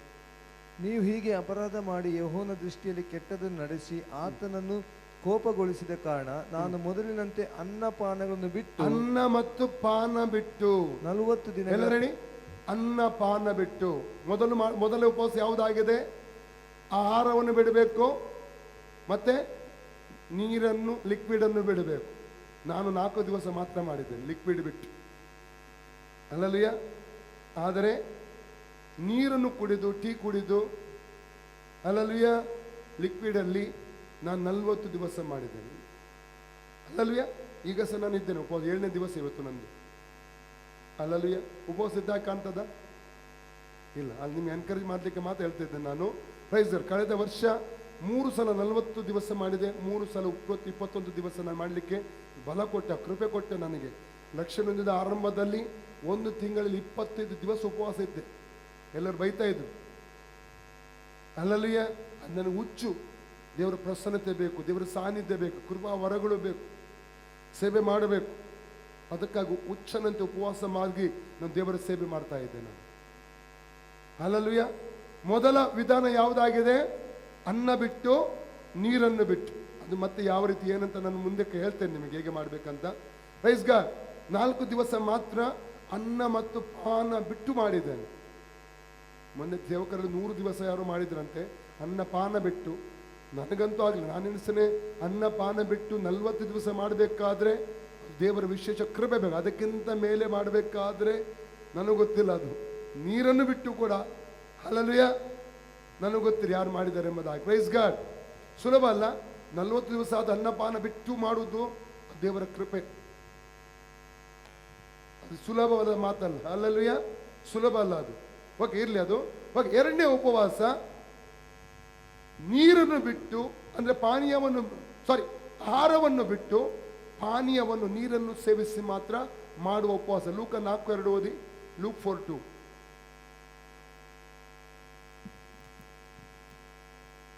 ದಿವ್- 40 ದಿವಸ ಅಡವಿಯಲ್ಲಿ ನಡೆಸಲ್ಪಡುತ್ತಾ ಸೈತಾನನ ಶೋಧಿಸಲ್ಪಟ್ಟನು. ಆ ದಿವಸದಲ್ಲಿ ಆತನು ಏನೂ ತಿನ್ನಲಿಲ್ಲ. ಅದರ ಅರ್ಥ ಏನು? ಕುಡಿದಿದ್ದಾನೆ. ಯಾರಿದ್ದು? ಯಾರ ಬಗ್ಗೆ ಹೇಳ್ತಾ ಇದೆ? ಕರ್ತನಾದ ಯೇಸು ಸ್ವಾಮಿ, ಯೇಸು ಕ್ರಿಸ್ತನು. ಆತನು ಏನು ತಿನ್ನಲಿಲ್ಲ. ಅದರ ಅರ್ಥ ಏನು? ಲಿಕ್ವಿಡ್ ಅಲ್ಲಿ ತೆಗೆದುಕೊಳ್ಳುವಂತ ಒಂದು ಉಪವಾಸವಾಗಿದೆ. Praise God. 3ನೇ ಉಪವಾಸ, 3ನೇ ಆ ಒಂದು ವಿಧಾನ, ಒಂದು ಕೆಲವು ಫ್ರೂಟ್ಗಳನ್ನು ಅಥವಾ ನಮಗೆ ಇಷ್ಟವಾದುದನ್ನು, ಇಷ್ಟವಾದ ಆಹಾರವನ್ನು ತ್ಯಜಿಸಿ ಮಾಡುವಂಥದ್ದು. ದಾನಿಯೇಲ 10ನೇ 3ನೇ ವಾಕ್ಯ ಓದಿ. Book of Daniel chapter 10 versus 3. ಇದು ಇಂಪಾರ್ಟೆಂಟ್ ವಿಷಯ ನಿಮಗೆ, ಯಾಕಂದ್ರೆ ಅನೇಕರು ಸೇವೆಗೋಸ್ಕರ ಎದ್ದೇಳಲಿಕ್ಕಿದ್ದೀರಿ. ದೇವರು ಅನೇಕನ್ನು ಉಪಯೋಗಿಸ್ಲಿಕ್ಕೆ ಹೋಗ್ತಾನೆ. ಈ ವಿಷಯ ನಿಮಗೆ ಉಪವಾಸ ಎಂಬಂತ ಸಬ್ಜೆಕ್ಟ್ ಅತಿ ಮುಖ್ಯವಾದದ್ದು. 3 ವಾರ ಮುಗಿಯುವ ತನಕ ನಾನು ರುಚಿ ಪದಾರ್ಥವನ್ನು ತಿನ್ನಲಿಲ್ಲ. ರುಚಿ ಪದಾರ್ಥ ತಿನ್ನಲಿಲ್ಲ. ಮಾಂಸವನ್ನು ದ್ರಾಕ್ಷಾರಸವನ್ನು ನನ್ನ ಬಾಯಿಗೆ ಹಾಕಲಿಲ್ಲ. ಮಾಂಸವನ್ನು ದ್ರಾಕ್ಷಾರಸವನ್ನು ಬಾಯಿಗೆ ಹಾಕಲಿಲ್ಲ. ಎಣ್ಣೆಯನ್ನು ಹಚ್ಚಿಕೊಳ್ಳಲಿಲ್ಲ. ಮೊದಲನೇ ತಿಂಗಳಿನ 24ನೇ ದಿನದಲ್ಲಿ ನಾನು ಹಿದ್ದೆಕೆಲೆಂಬ ಮಹಾನದಿ. ದಾನಿಯೇಲನು ಯಾವ ರೀತಿ ಉಪವಾಸ ಮಾಡಿದ? ರುಚಿ ಪದಾರ್ಥ ತಿನ್ನಲಿಲ್ಲ, ಮಾಂಸವನ್ನು ಸೇವಿಸಲಿಲ್ಲ. ಈಗ ಅನೇಕರಿಗೆ ಮಾಂಸ ಇಷ್ಟ. ನಮಗೆ ಈ ಕರಾವಳಿಯ ಭಾಗದವರಿಗೆ ಮಾಂಸ ಮೀನು ಇಲ್ಲದ್ರೆ ಆಗುವುದಿಲ್ಲ. ಈ ರೀತಿ ಉಪವಾಸ ಮಾಡಬಹುದು. ನಮಗೆ ಇಷ್ಟವಾದಂಥ ಆಹಾರವನ್ನು ತ್ಯಜಿಸಿ, ನಾನು ಯಾವಾಗ ಉಪವಾಸ ಇರ್ತೇನಲ್ಲ, ಎಲ್ಲಿಗೆ ಹೋಗ್ತೇನಲ್ಲ, ಅವಾಗ ಇಷ್ಟವಾದ ನನಗೆ ಆಹಾರವೇ ಅಲ್ಲಿ ಇರ್ತದೆ. ಅದು ಯಾಕೆ ಅಂತ ಗೊತ್ತಿಲ್ಲ. ಸೈತಾನನ ಶೋಧನೆ ಕೂಡ ಇರಬಹುದು. ನಾನು ಶೋಧನೆ ಆಗುವುದಿಲ್ಲ ಈಗ, ಆದ್ರೆ ನಾನು ಹೇಳುವಂಥದ್ದು. Praise God. ನಮಗೆ ಕೆಲವರಿಗೆ ಹಂದಿ ಅಂದ್ರೆ ಭಾರಿ ಇಷ್ಟ. ಹಂದಿ ಅಲ್ಲ, ಹಂದಿ ಮಾಂಸ ಇಷ್ಟ ಕೆಲವರಿಗೆ. ಪ್ರೈಸ್. ಹಂದಿ ನಾನು ತಿನ್ನುವುದಿಲ್ಲ, ಹಂದಿ ಮಾಂಸ ಮಾತ್ರ ತಿನ್ನುವುದು ನಾನು. ಪ್ರೈಸ್ ಅಲ್ಲ. ಹಾಲೆಲೂಯಾ. ಕೆಲವರಿಗೆ ಹಂದಿ ಮಾಂಸ ಇಷ್ಟ. ಆ ಸಮಯದಲ್ಲಿ ಅದನ್ನು ಬಿಟ್ಟು ಇಡುವಂತೆ ಆ ದಿವಸಗಳಲ್ಲಿ ಕೆಲವರು ಫ್ರೂಟ್ ಮಾತ್ರ ತಿಂದು ಮಾಡಬಹುದು. ಅಲ್ಲಲ್ವಿಯ ದಾನಿಯಲನ್ನು ಮಾಡಿದ ಹಾಗೆ ರುಚಿ ಪದಾರ್ಥವನ್ನು ಸೇವಿಸಬಾರದು. ಆ ರೀತಿಯಲ್ಲಿ ನಾವು ನಮ್ಗೆ ಎಷ್ಟು ದಿವಸ ಅಂತ ನಾವು ನೇಮಕ ಮಾಡಿದ್ದೇವೆ ಅಷ್ಟು ಉಪವಾಸ ತಗೊಳ್ಬಹುದು. Praise God. 4ನೇ ಉಪವಾಸ ನಿಮಗೆ ಆಲೋಚನೆ ಕೊಡ್ಲಿಕ್ಕೆ ಇಷ್ಟಪಡ್ತೇನೆ. ಕೆಲವರಿಗೆ ರೋಗಿಗಳಿರ್ತೀರಿ, ಮೆಡಿಸಿನ್ ಇರ್ತದೆ, ನಿಮಗೆ ಆಸೆ ಇದೆ ಉಪವಾಸ ಮಾಡಬೇಕಂತ, ಆದರೆ ನಿಮ್ಮ ಶರೀರದ ಬಲಹೀನತೆ ನಿಮಿತ್ತ ನಿಮಗೆ ಏನು ಮಾಡೋದು ಗೊತ್ತಾಗುವುದಿಲ್ಲ. ಅದಕ್ಕೆ ನಿಮಗೆ ಆಲೋಚನೆ ಕೊಡ್ಲಿಕ್ಕೆ ಇಷ್ಟಪಡುವಂಥದ್ದು, ಶರೀರದಲ್ಲಿ ಬಲಹೀನತೆ ಇರುವುದಾದರೆ ದಯಮಾಡಿ ಉಪವಾಸ ತಗೊಳ್ಳಿಕ್ಕೆ ಹೋಗಬೇಡಿ. ಅಲ್ಲಲ್ಲಿಯ ದೇವರು ನಿಮ್ಮ ಹೃದಯವನ್ನು ತಿಳಿದಿದ್ದಾನೆ. ನಿಮ್ಮ ಪರಿಸ್ಥಿತಿ ದೇವರಿಗೆ ಅರ್ಥ ಆಗ್ತದೆ. ಅರ್ಥ ಆಯ್ತಾ? ಒತ್ತಾಯಪೂರ್ವಕವಾಗಿ ನೀವು ಉಪವಾಸ ಮಾಡಲಿಕ್ಕೆ ಹೋಗಬೇಡಿ. Praise God. ಸಾಧ್ಯವಾದ್ರೆ ಮಾತ್ರ ಅಂತ ಒಂದು ಕೃಪೆ ಸಿಕ್ಕಿದ್ರೆ ಒಂದು ಬ್ರೇಕ್ಫಾಸ್ಟ್ ಬಿಟ್ಟು ಆ ಸಮಯದಲ್ಲಿ ಪ್ರಾರ್ಥಿಸಬಹುದು. ಮಧ್ಯಾಹ್ನ ಊಟ ಬಿಟ್ಟು ಆವತ್ತು ಪ್ರಾರ್ಥಿಸಿ ಸಾಧ್ಯವಾದ್ರೆ ಮಾತ್ರ. ಅದು ಇಲ್ಲದೆ ಅದು ಕೂಡ ಬೇಡ. ಕೆಲವರು ರೋಗ ಇದ್ರು ಮೆಡಿಸಿನ್ ಇದ್ರು ಕೂಡ ಅನೇಕರು ಪ್ರಯತ್ನ ಮಾಡ್ತಾರೆ, ಕೊನೆಗೆ ಸೋತು ಹೋಗ್ತಾರೆ. ಶರೀರ ಬಲಹೀನತೆಗಳು ಉಂಟಾಗಿ ಸತ್ತು ಹೋದಂಥವರು ಕೂಡ ಇದ್ದಾರೆ. ಅಲ್ಲಲ್ಲಿ ಅರ್ಥ ಆಯ್ತಾ? ಒತ್ತಾಯಪೂರ್ವಕವಾಗಿ ಹೋಗಬಾರ್ದು. Praise God. ಅದಕ್ಕೆ 4 ವಿಧಾನದಲ್ಲಿ ನಾವು ಏನು ಮಾಡ್ಬೋದು, ಉಪವಾಸ ಪ್ರಾರ್ಥನೆಯನ್ನು ನಾವು ಮಾಡಲಿಕ್ಕೆ ನಮಗೆ ಸಾಧ್ಯ. ಈಗ ನಾವು ನೋಡೋಣ, ಕಾರಣ ಇಲ್ಲದೆ ಉಪವಾಸ ನಾವು ಮಾಡಬಾರದು. ಕಾರಣ ಇಲ್ಲದೆ ಉಪವಾಸಕ್ಕೆ ಏನಿರಬೇಕು? ಕಾರಣ ಇರಬೇಕು. ಕಾರಣ ಇಲ್ಲದೆ ಉಪವಾಸ ಮಾಡಬಾರ್ದು. ಒಂದು ವಾಕ್ಯ ಓದಿ, ಎಜ್ರನ ಪುಸ್ತಕ 8ನೇ ಅಧ್ಯಾಯ 21ರಿಂದ 23. Book of Ezra chapter 8 21 to 23.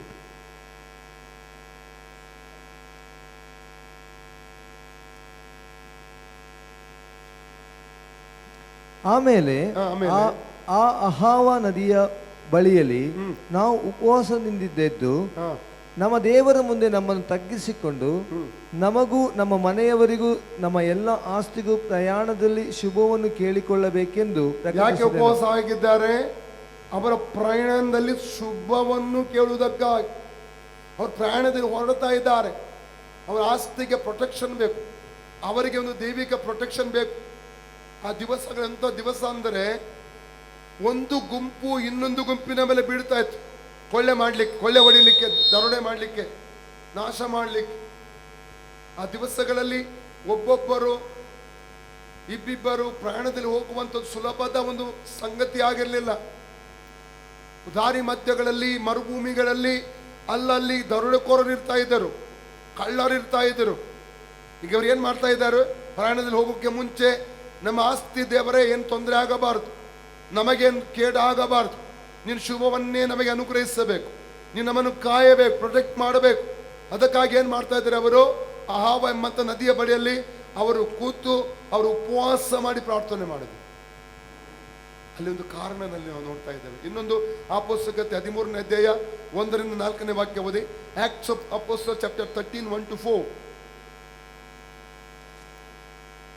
ಅಂತಿಯೋಕ್ಯದಲ್ಲಿದ್ದ ಸಭೆಯೊಳಗೆ ಪ್ರವಾದಿಗಳು ಬೋಧಕರು ಇದ್ದರು. ಯಾರ್ಯಾರೆಂದರೆ ಬಾರ್ನಬ, ನೀಗರನೆಂಬ ಸಿಮೆಯೋನ, ಕುರೇನ್ಯದ ಲೂಕ್ಯ, ಉಪರಾಜನಾದ ಹೆರೋದನ ಸಾಕ ತಮ್ಮನಾದ ಮೆನಹೆನ, ಸೌಲ ಇವರೇ. ಇವರು ಕರ್ತನನ್ನು ಸೇವಿಸ್ತಾ ಉಪವಾಸ ಮಾಡುತ್ತಾ ಇದ್ದಾಗ ಪವಿತ್ರ ಆತ್ಮನು, ನಾನು ಬಾರ್ನಬ ಸೌಲನ್ನು ಕರೆದ ಕೆಲಸಕ್ಕಾಗಿ. ಉಪವಾಸ ಮಾಡ್ತಾ ಇದ್ದಾರೆ ಅವರು? ಸೇವೆ. ಅಲ್ಲಿ ತುಂಬಾ ಬೋಧಕರಿದ್ದಾರೆ, ಪ್ರವಾದಿಗಳಿದ್ದಾರೆ. ಅವರ ಸಮಸ್ಯೆಯನ್ನು ಗೊತ್ತುಂಟ? ತುಂಬಾ ಜನ ಇದ್ದಾರೆ. ಪೂರ್ಣ ಸೇವೆಗೆ ಪ್ರತ್ಯೇಕಿಸಿ ಯಾರನ್ನು ಕಳಿಸಬೇಕು? ಉಪವಾಸ ಇದ್ದು ವಿಷಯದಲ್ಲಿ ಪರಿಹಾರ ಕೊಡುವುದಕ್ಕಾಗಿ ದೇವರ ಸಮ್ಮುಖದಲ್ಲಿ ಉಪವಾಸ ಮಾಡಿ ಪ್ರಾರ್ಥಿಸಿದಾಗ ದೇವರಾತ್ಮನು ಸ್ಪಷ್ಟವಾಗಿ ಮಾತಾಡಿ ಹೇಳ್ತಾ ಇದ್ದಾನೆ, ನಾನು ಕರೆದ ಕೆಲಸಕ್ಕಾಗಿ ಬರ್ನಬ ಮತ್ತು ಸೌಲರನ್ನು ಪ್ರತ್ಯೇಕ ಮಾಡಿ. ಅಲ್ಲಿಯ ಕೆಲವೊಂದು ತೀರ್ಮಾನಗಳು ತೆಗೆದುಕೊಳ್ಳುವುದಕ್ಕಿರುವಾಗ, ಸೇವೆಗೆ ಸಂಬಂಧವಾದ ತೀರ್ಮಾನಗಳಾಗಿರ್ಬೋದು, ಕುಟುಂಬಕ್ಕೆ ಸಂಬಂಧವಾದ ತೀರ್ಮಾನಗಳಾಗಿರ್ಬೋದು, ನಾವು ಉಪವಾಸ ಮಾಡಿ, ನಾವು ಉಪವಾಸ ಪ್ರಾರ್ಥನೆ ಮಾಡಿ ದೇವರ ಸಮ್ಮುಖದಲ್ಲಿ ಬಂದು ದೇವರು ಅದಕ್ಕೆ ಪರಿಹಾರ ಕೊಡ್ತಾನೆ. ನಾನು ಮದುವೆ ಆಗುವುದಿಲ್ಲ ಎಂಬುದಾಗಿದ್ದೆ. ಸೇವೆಗಿಂತ ರಕ್ಷಣೆಗಿಂತ ಮುಂಚೆ ರಕ್ಷಣೆ ಹೊಂದಿದ ಸಮಯದಲ್ಲಿ ಕೂಡ ಆದರೆ ಕೆಲವು ಹಿರಿಯ ಸೇವಕರು ಆ ದಿವಸಗಳಲ್ಲಿ ನನಗೆ ಹೇಳಿದರು, ನೀನು ಸಭಾಪಾಲಕನಾಗಿ ಕರೆಯಲ್ಪಟ್ಟ ನಿಮಿತ್ತಕ್ಕೆ ನೀನು ಮದುವೆ ಆಗಬೇಕೆಂಬುದಾಗಿ ಹೇಳಿದರು. ಅದು ಅಷ್ಟು ನನ್ನ ಮನಸ್ಸು ಕೊಡಲಿಲ್ಲ. ನಾನು ರಾಯಕೋಟಕ್ಕೆ ಹೋದಂಥ ಸಂದರ್ಭದಲ್ಲಿ ಒಂದು ಅಂಕಲ್, ಜೋಸೆಫ್ ಅಂಕಲ್ ಎಂಬುದಾಗಿ ಹೇಳಿದ್ರು. ಒಂದು ಸಹೋದರಿ ಇದ್ದಾರೆ, ಹುಡುಗಿದ್ದಾರೆ, ಮದುವೆ ಆಗ್ತೀಯಾ? ನನಗೆ ಕೊನೆಗೆ ಒತ್ತಾಯಪೂರ್ವಕ ಒಂದು ದೂರದಿಂದ ತೋರಿಸಿದ್ರು ಅವರು. ನಾನು ಅವಳು ಮುಖ ನೋಡಲಿಲ್ಲ. ಮತ್ತೆ ಊರಿಗೆ ಬಂದ ಮೇಲೆ ಮಾತುಕತೆ ನಮ್ಮ ಅಂಕಲ್ ಎಲ್ಲ ಒಟ್ಟಿಗೆ ನಾವು ಅಲ್ಲಿ ಹೋದೆವು. ಫಸ್ಟ್ ಮುಖಾಮುಖಿ ನಾನು ಎಲಿಸನ್ ನೋಡಿದ್ದು ಆ ದಿವಸ. ಅದು ವಿಷಯ ಏನಂದರೆ, ನಾನು ಹೋಗೋಕ್ಕೆ ಮುಂಚೆ ಎಷ್ಟೋ ವರ್ಷಗಳಿಂದ ಎಲಿಸ ರಕ್ಷಣೆ ಹೊಂದಿದ ದಿವಸದಿಂದ 52 ಪಾಯಿಂಟ್ಗಳನ್ನು ಅವಳ ಡೈರಿಯಲ್ಲಿ ಬರೆದು, ನನಗೆ ಮದುವೆ ಆಗುವಂಥ ಹುಡುಗ ಹೀಗೆ ಇದೇ ರೀತಿಯಲ್ಲಿ ಇರಬೇಕು, ಇದು ನನಗಿಂತ ಹೆಚ್ಚು ಯೇಸುವನ್ನು ಪ್ರೀತಿ ಮಾಡಬೇಕು, ದೇವರ ಸೇವಕನಾಗಿರಬೇಕು, ಕೆಲವು 52 ಪಾಯಿಂಟ್ಗಳನ್ನು ಬರೆದು ಪ್ರಾರ್ಥನೆ ಮಾಡ್ತಿದ್ಲಂತೆ.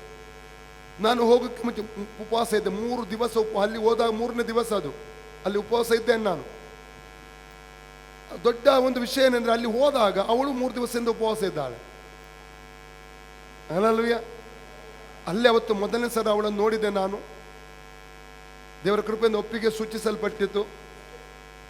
ಭಾಷಾ ಜಮಖಂಡಿ ಬಂದಿದ್ರು ಅಲ್ಲಿ. ಅವರು ಹೇಳಿದ್ರು ಎಂಗೇಜ್ಮೆಂಟ್ ಮಾಡಿಬಿಡುವಂತ. ಡಿಸೆಂಬರ್ 4ನೇ ತಾರೀಕು ಎಂಗೇಜ್ಮೆಂಟ್ ಆಯಿತು. ಡಿಸೆಂಬರ್ 21ಕ್ಕೆ ಮದುವೆ. 14 ದಿವಸದ ಇದು. ದೇವರ ಕೃಪೆಯಿಂದ ಎಲ್ಲ ಒಳ್ಳೆ ರೀತಿಯಲ್ಲಿ ಆಯಿತು. Hallelujah, praise God. ಕೆಲವೊಂದು ತೀರ್ಮಾನಗಳನ್ನು ತಗೊಳ್ಳುವಾಗ, ಕೆಲವೊಂದು ಕಾರ್ಯಗಳಿಗೆ ಮುಂದಾಗುವಾಗ, ಪ್ರಯಾಣಗಳಾಗಿರಬಹುದು, ಉಪವಾಸ ಇದ್ದು ಪ್ರಾರ್ಥಿಸಿ ದೇವರ ಗೈಡೆನ್ಸ್ ತಗೊಂಡು ಹೋಗಿ. ಕೀರ್ತನೆ 32:8 ಏನು ಹೇಳ್ತದೆ? ನಾನು ನಿನಗೆ, ಕೀರ್ತನೆ 32:8, ಆಲೋಚನೆಗಳನ್ನು ಕೊಡ್ತೇನೆ ದೇವರು ಹೇಳ್ತಾನೆ, ಮಾರ್ಗದರ್ಶನ ಮಾಡ್ತೇನೆ ಅಂತ ಹೇಳ್ತೇವೆ. ಓದಿ ಕೀರ್ತನೆ 32:8. ಯೆಹೋವನು ನಿನ್ನನ್ನು ಉಪದೇಶಿ ನಡೆಯಬೇಕಾದ ಮಾರ್ಗವನ್ನು ತಿಳಿಸುವೆನು, ನಿನ್ನನ್ನು ಕಟಾಕ್ಷಿಸಿ ಆಲೋಚನೆ ಹೇಳುವೆನು ಅನ್ನುತ್ತಾನಲ್ಲ. ದೇವರು ನಮಗೆ ಆಲೋಚನೆ ಹೇಳ್ತಾನೆ, ದೇವರು ನಮಗೆ ಮಾರ್ಗದರ್ಶನ ಮಾಡ್ತಾನೆ. ದೇವರ ಆಲೋಚನೆ ಬಿಟ್ಟು ನಾವು ಹೋದ್ರೆ ಏನಾಗ್ತದೆ? ಸಮಸ್ಯೆಗಳು ಸಿಕ್ಕಾಕೊಳ್ತೇವೆ ನಾವು. ದೇವ್ರದ್ದು ಕೇಳಿ ನಾವು ಮಾಡ್ಬೇಕು. ಕೆಲವೊಂದು ದೇವರನ್ನು ಕೇಳದೆ ದುಡುಕಿ ನಾವು ಏನಿರ್ತೇವೆ, ಹೆಜ್ಜೆ ಇಡ್ತೇವೆ. ವಾಕ್ಯ ಏನ್ ಹೇಳ್ತದೆ? ಯೆಶಯ 28:15 ವಾಕ್ಯ ಓದಿ. ಯೆಶಯ 28:15, 15-16 ಸೇರಿಸಿ ಓದಿ.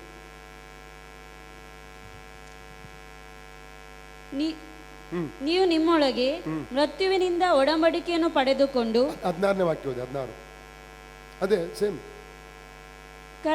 ಕರ್ತನಾದ ಯೆಹೋವನು ಹೀಗೆ ಹೇಳುತ್ತಾನೆ, ಇಗೋ ಪರಿಚಿತವಾಗಿಯೂ ಮಾನ್ಯವಾಗಿಯೂ ಇರುವ ಮೂಲೆಗಲ್ಲನ್ನು ಚಿಯೋನಿನಲ್ಲಿ ಸ್ಥಿರವಾದ ಅಸ್ಥಿವಾರವನ್ನಾಗಿ ಇಡುತ್ತೇನೆ. ಭರವಸೆವಿಡುವವನು ಆತುರ ಪಡನು. ಭರವಸೆ ಇಡುವನು ಏನ್ ಮಾಡುವುದಿಲ್ಲ? ಆತುರದ ಹೆಜ್ಜೆ ಇಡುವುದಿಲ್ಲ, ದುಡುಕುವುದಿಲ್ಲ. ಅನೇಕ ದುಡುಕಿ ಹೆಜ್ಜೆ ಇಟ್ಟ ನಿಮಿತ್ತ ಏನಾಗ್ತದೆ? ನಮ್ಮ ಜೀವಿತದಲ್ಲಿ ತೊಂದರೆಗಳು, ಸಮಸ್ಯೆಗಳು ಬರಲಿಕ್ಕೆ ಆರಂಭವಾಗುತ್ತವೆ. ನಮ್ಮ ಸ್ನೇಹಿತ ನನ್ನ ಬಾರಿನಲ್ಲಿದ್ದಾಗ, ಅದು ಹೇಳಲಿಕ್ಕೆ ಹೋಗೋದಿಲ್ಲ, ನಾನು ಬಾರಿನಂತ ಹೇಳಿಬಿಟ್ಟು ನಾನು ವಿಷಯ ನಿಮಗೆ ಹೇಳೋದಿಲ್ಲ ನಾನೀಗ. ಯಾಕಂದರೆ ಲೈವಲ್ಲಿ ಹೋಗ್ತದೆ, ಅವರಿಗೆ ತೊಂದರೆ ಆಗಬಾರ್ದು. ಅನೇಕ ಸಲ ನಾನು ಯಾವ ದೇಶದ ಹೆಸರು ಹೇಳುವುದಿಲ್ಲ. ಇದು ಈಗದಲ್ಲ, ಕೆಲವು ವರ್ಷದ ಹಿಂದಿನ ಘಟನೆ ಇದು. Hallelujah, praise the Lord. ಅನೇಕರ ಜೀವಿತದಲ್ಲಿ ಅಲ್ಲಲ್ಲಿ ಮದುವೆಗಳು ಮುರಿಯಲ್ಪಟ್ಟದನ್ನು ಕಂಡಿದ್ದೇನೆ. ಕಾರಣ ಏನು? ದುಡುಕಿ ಹೆಜ್ಜೆ ಇಟ್ಟ ನಿಮಿತ್ತವಾಗಿ. ಅವರಿಗೋಸ್ಕರ ದೇವರು ನೇಮಕ ಮಾಡಿದವರು ಇರ್ತಾರೆ, ಅವರು ಪ್ರಾರ್ಥಿಸುತ್ತಿದ್ದ ಸಮ್ಮುಖದಲ್ಲಿ. ನಮ್ಮ ಸಹೋದರಿ ಜ್ಯೋತಿ ಇದ್ದಾರೆ ಇಲ್ಲಿ, ಮಾಬೇನ್ ಹೋದ್ರ? ಓಕೆ. ತುಂಬ ಸಮಯದಿಂದ ಅವ್ರು ಪ್ರಾರ್ಥಿಸುತ್ತಿದ್ರು, ದೇವರು ನಮಗೆ ಒಂದು ಸೇವಕ ಬೇಕು ಅಂತ ಕಾಯ್ತಾ ಇದ್ರು. ಆ ತಂದೆ ತಾಯಿಗೆ ಸಹಜ ಟೆನ್ಷನ್ ಇರ್ತದೆ, ಎಲ್ಲ ಹೆಣ್ಣು ಮಕ್ಕಳದು ತಂದೆಗೆ ಇರ್ತದೆ. ಅದರ ನಂಬಿಕೆಯಿಂದ ಪ್ರಾರ್ಥಿಸಿದ್ರು. ಒಳ್ಳೆ ಸೇವಕನನ್ನೇ ಅವರಿಗೆ ಗಂಡನಾಗಿ ದೇವರು ಕೊಟ್ಟು ಬಿಟ್ರು. ಹಲ್ಲೆಲೂಯಾ. ಅಂದ್ರೆ ದೇವರ ಸಮಯ ಅಂತ ನಮ್ಮ ಜೀವಿತದಲ್ಲಿ ಇರ್ತದೆ. ಆ ಸಮಯಕ್ಕಾಗಿ ಪ್ರಾರ್ಥನೆಯೊಂದಿಗೆ ನಾವು ದುಡುಕದೆ ನಾವೇನ್ ಮಾಡಬೇಕು? ಕಾಯಬೇಕು. Hallelujah, hallelujah. ಕೆಲವೊಂದು ತೀರ್ಮಾನ ತಗೊಳ್ಳುವಾಗ ಉಪವಾಸದೊಂದಿಗೆ, ಪ್ರಾರ್ಥನೆಯೊಂದಿಗೆ ದೇವರ ಸಮ್ಮುಖದಲ್ಲಿ ಬರುವಾಗ ದೇವರು ನಮಗೆ ಪರಿಹಾರಗಳನ್ನು ಕೊಡ್ತಾನೆ, ಆಲೋಚನೆಗಳನ್ನು ಕೊಡ್ತಾನೆ. ಅದಕ್ಕೆ ಬದಲು ದುಡುಕಿದ್ರೆ ಹಲ್ಲೆಲೂಯಾ.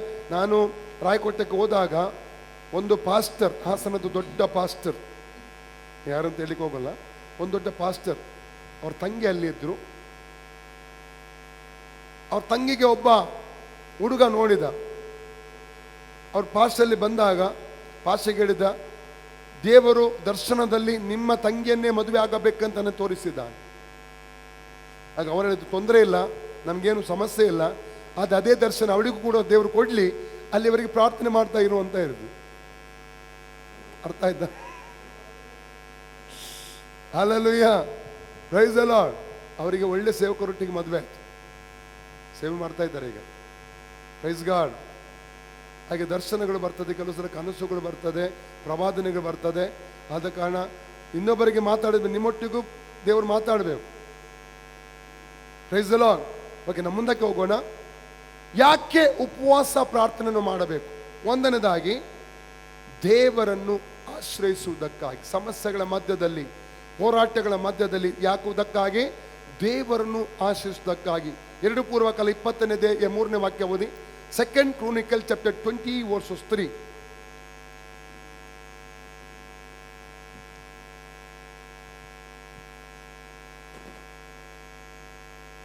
ಯೋಷಾಫಾಟನು ಹೆದರಿ ಯೆಹೋವನನ್ನೇ ಆಶ್ರಯಿಸಿಕೊಳ್ಳಬೇಕೆಂದು ನಿರ್ಣಯಿಸಿಕೊಂಡು ಯೆಹೂದ್ಯರೆಲ್ಲರೂ ಉಪವಾಸ ಮಾಡಬೇಕೆಂದು ಪ್ರಕಟಿಸಿದನು.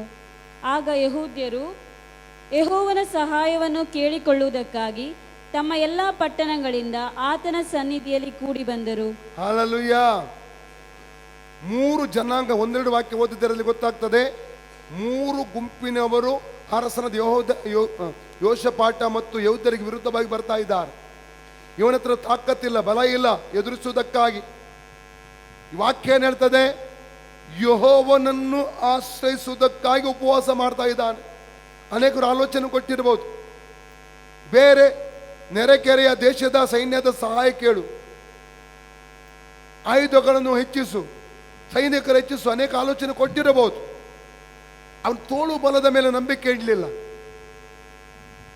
ದೇವರ ವಾಕ್ಯ ಏನ್ ಹೇಳ್ತದೆ? 20ನೇ ಕೀರ್ತನೆ 8-9 ವಾಕ್ಯ, 7-8 ವಾಕ್ಯ ಏನ್ ಹೇಳ್ತದೆ?